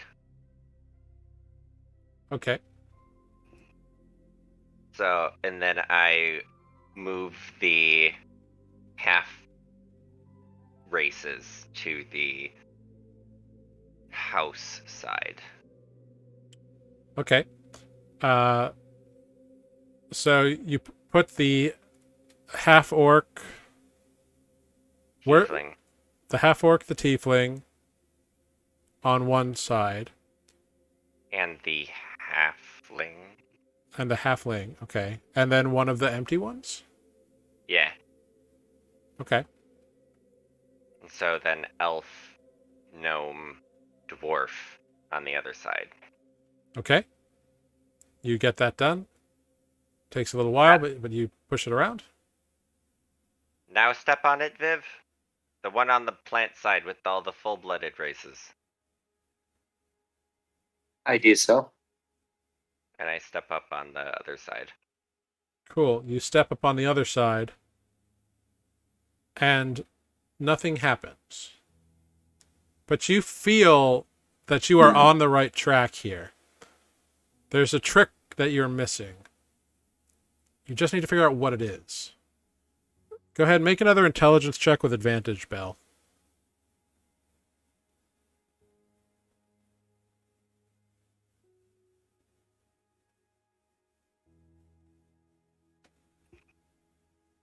I get a headache.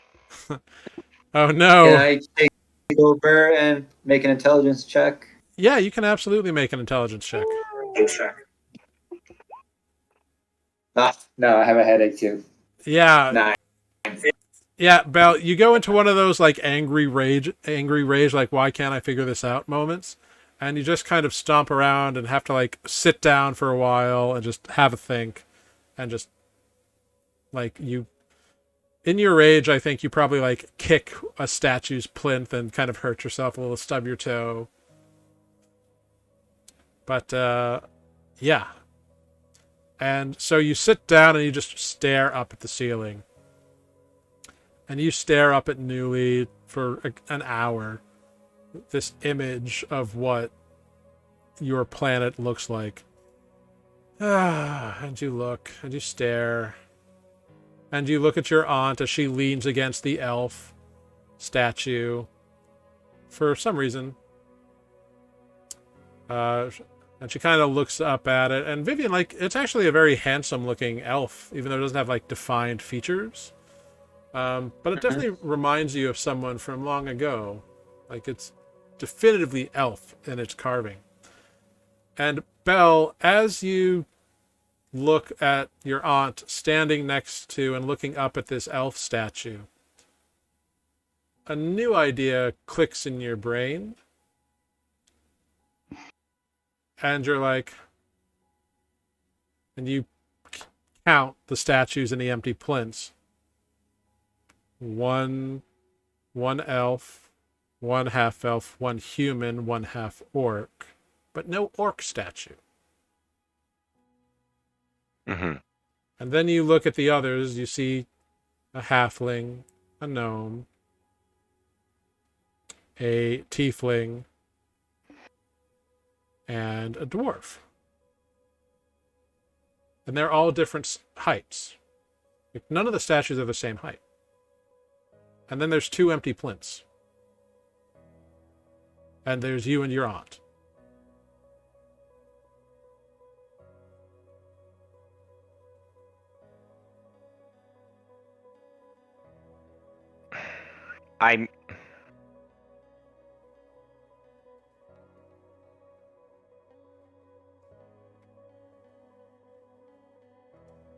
I move all of the I move the elf. Mhm. I'm so bad at these puzzles. This is like very. The elf, the half orc, and the 2 empty plinths on one side. Okay?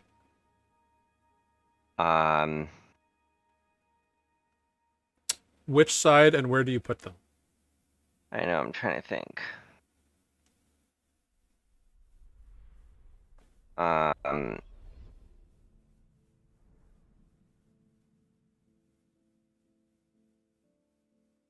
Your aunt is just kind of watching you as you move these around, smoking her cigar. I could use a cigarette right now. The plant side. So I take the halfling, the dwarf, the gnome,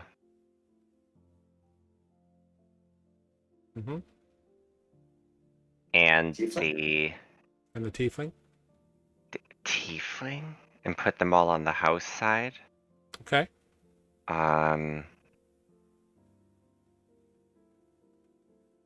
I'll put the human under the seed part. Well, there's no human statue. I know. So I'm trying to arrange it in my head. So that the 2 empty ones under the seed and the sprout. Then the half orc, and then no wait.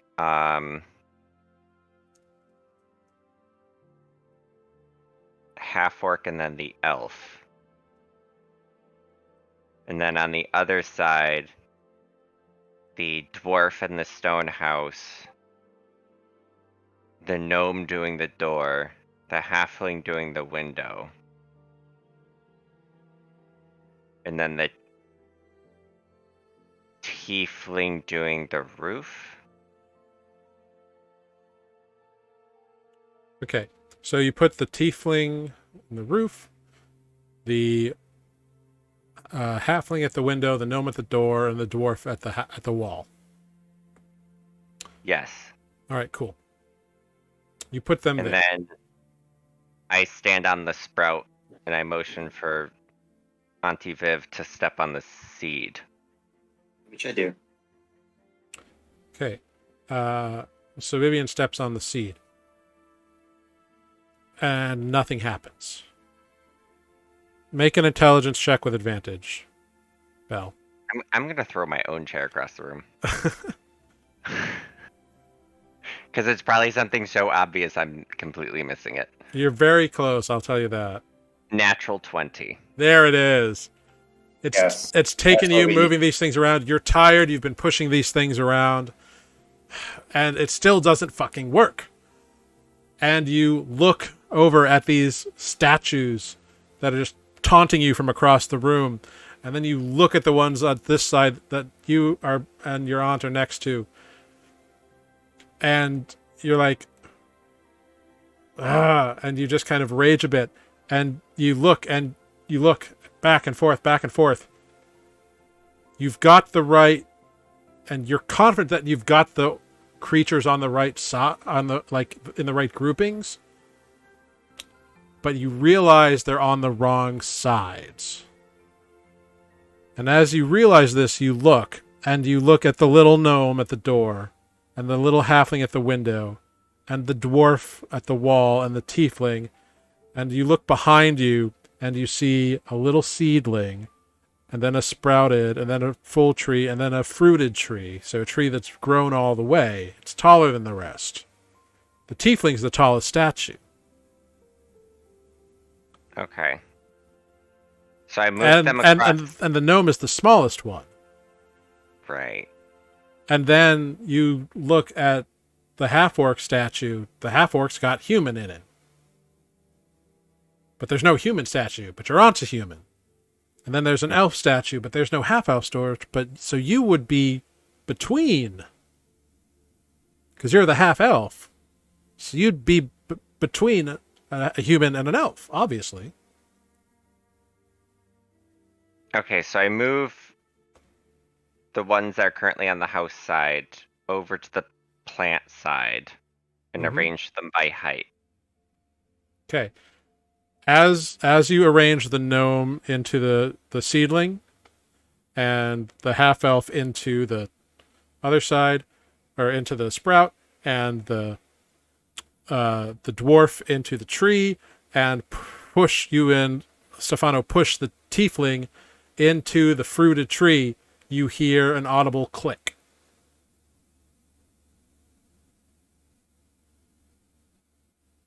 I hate puzzles.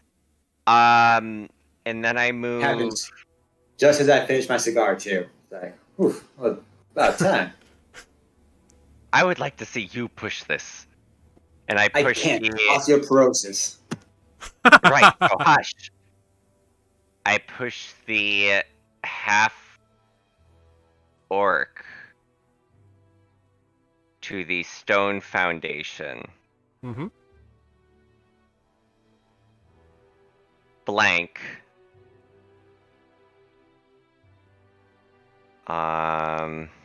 Wait.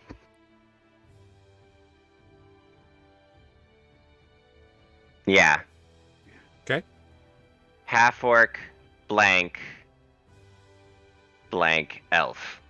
Okay. And then I will stand next to the elf while Auntie Viv stands next to the half orc. Okay.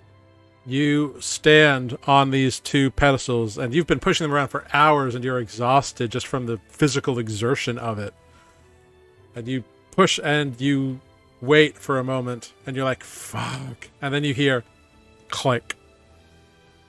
And the door clicks open and opens 2 inches. Oh, sweet Melora. Congratulations, you did it.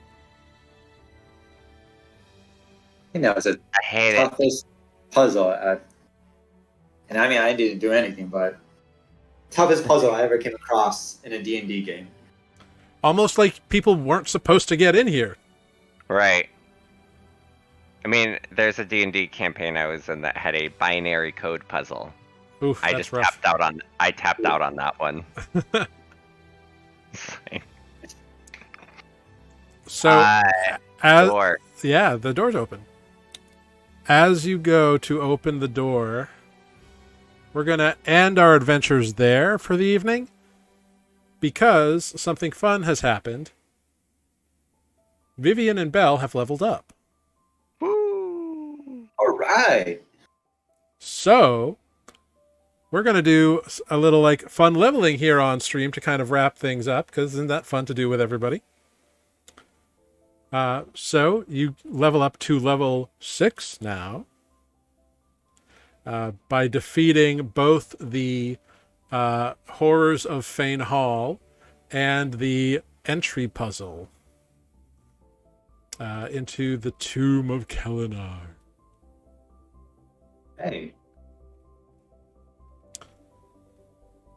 Which is great. So you get to level up to level 6. You can apply that on your D&D Beyond.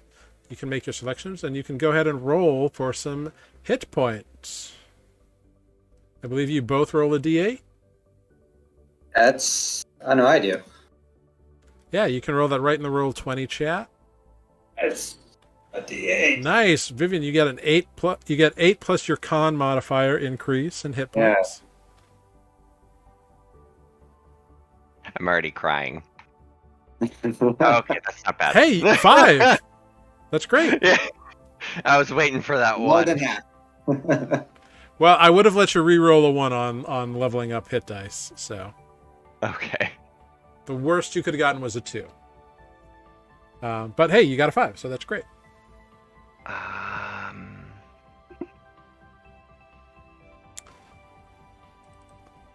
Fantastic. And we're gonna say that you like achieved this level actually like during your long rest, so you'll have access to all your abilities and spell slots for the next session. So Okay. I just didn't want to like do the level up like in the middle of everything. I wanted to do it at the end. Right. But great, cool. So, Vivian, what do you get as a level 6 Inquisitive Rogue? Looking. I get expertise. At 6th level, I can choose 2 more of my proficiencies to gain the benefit of expertise. Awesome. What are you gonna take? And skills or with thieves' tools. Yeah. So as a 6th level rogue with your expertise, what are you gonna go for? Let's see. I have insight, sleight of hand, stealth, or thieves' tools. Definitely do insight because that helps me with my inquisitive feature. And then the other one, I'll do thieves' tools. Okay, so that will be different than sleight of hand. So you can make a additional skill on D&D Beyond, just titled Thieves' Tools, set it to Dex, and give yourself expertise in it. All right. And you can actually name it Thieves' Tools, which is kind of fun. Bel, as a 6th level artificer, what do you get? I get tool expertise, so I'm now any tools that I'm proficient in, I gain expertise in. Awesome. And I get magic items. Ooh, you do you? Yes. Yeah, you now know 2 additional infusions, and you gain an additional infused item, which is fun and exciting. Yeah, so I'm currently, I was Googling all of the items.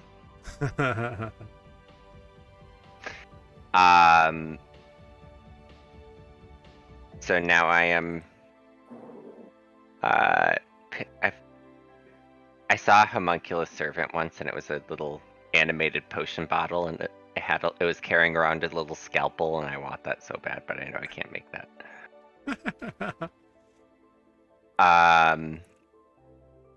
So I'm making Vivian a fun item.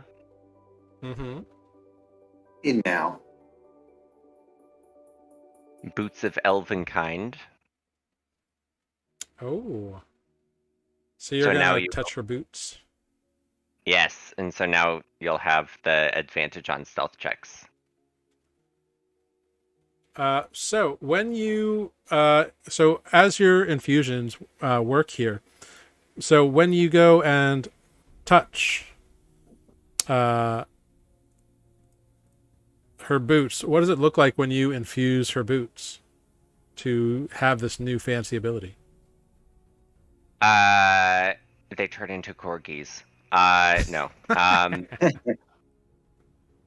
don't know. It just they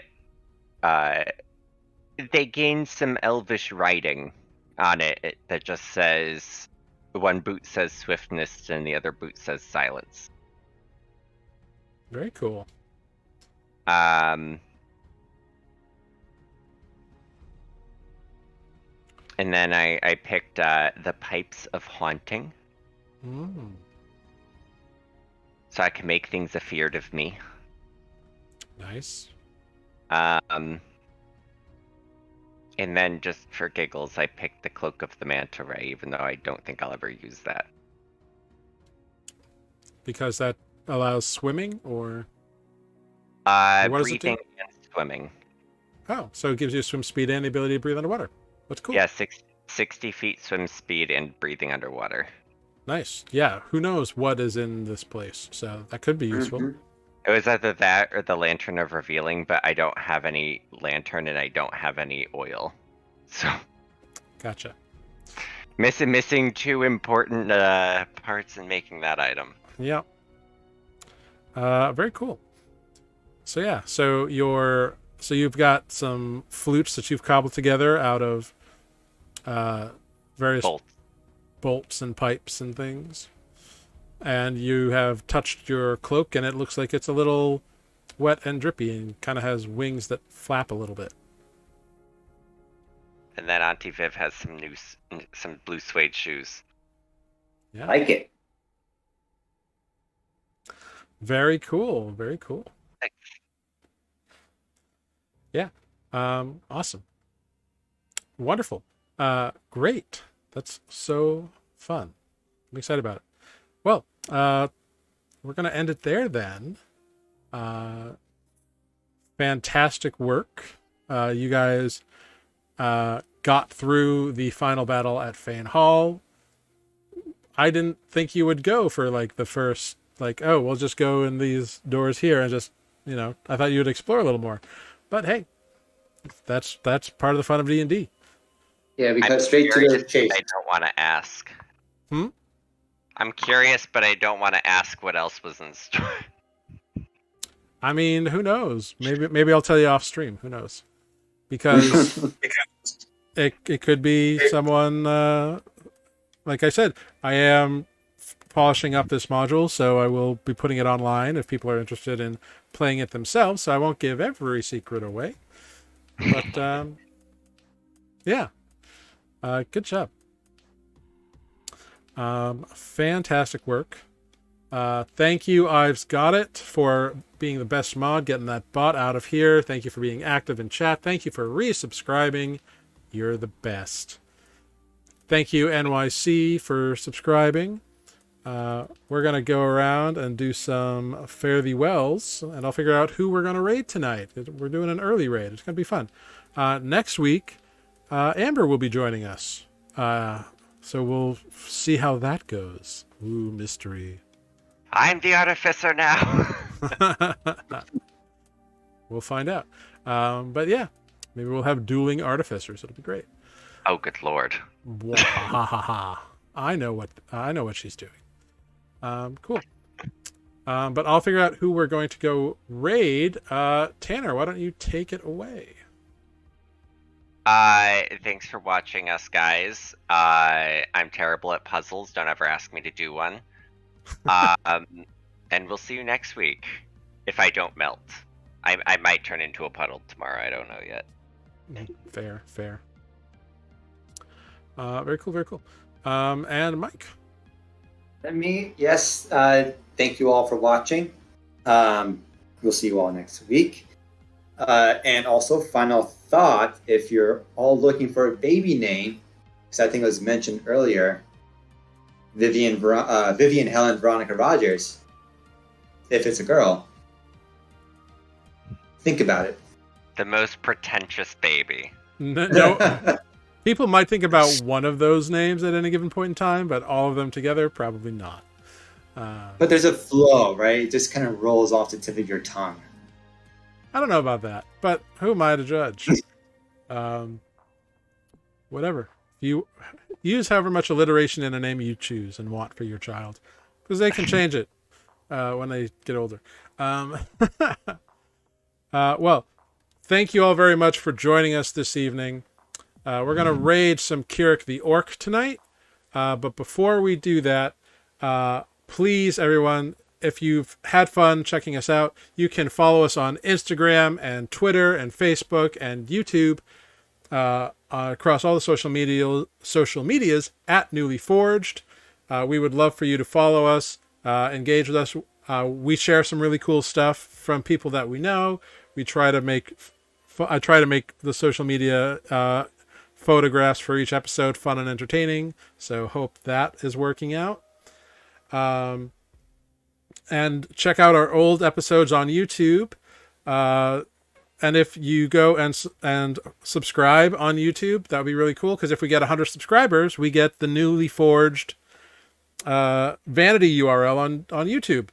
So hopefully the entire cast has done that already, but who knows? Plug. Anyway, that's it. Have a wonderful night.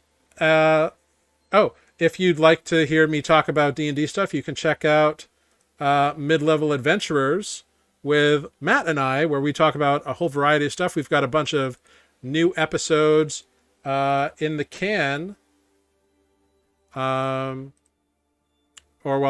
to be in the can for season 2. So that'll be fun and exciting. Anyway, that is that's it. Thank you so much for hanging out. Sorry it was a bit rambly at the end. Have a wonderful week. We'll see you back here for episode 3 of the Tomb of Kelinar. Bye, everyone. Have a good week. Bye. Try to stay cool.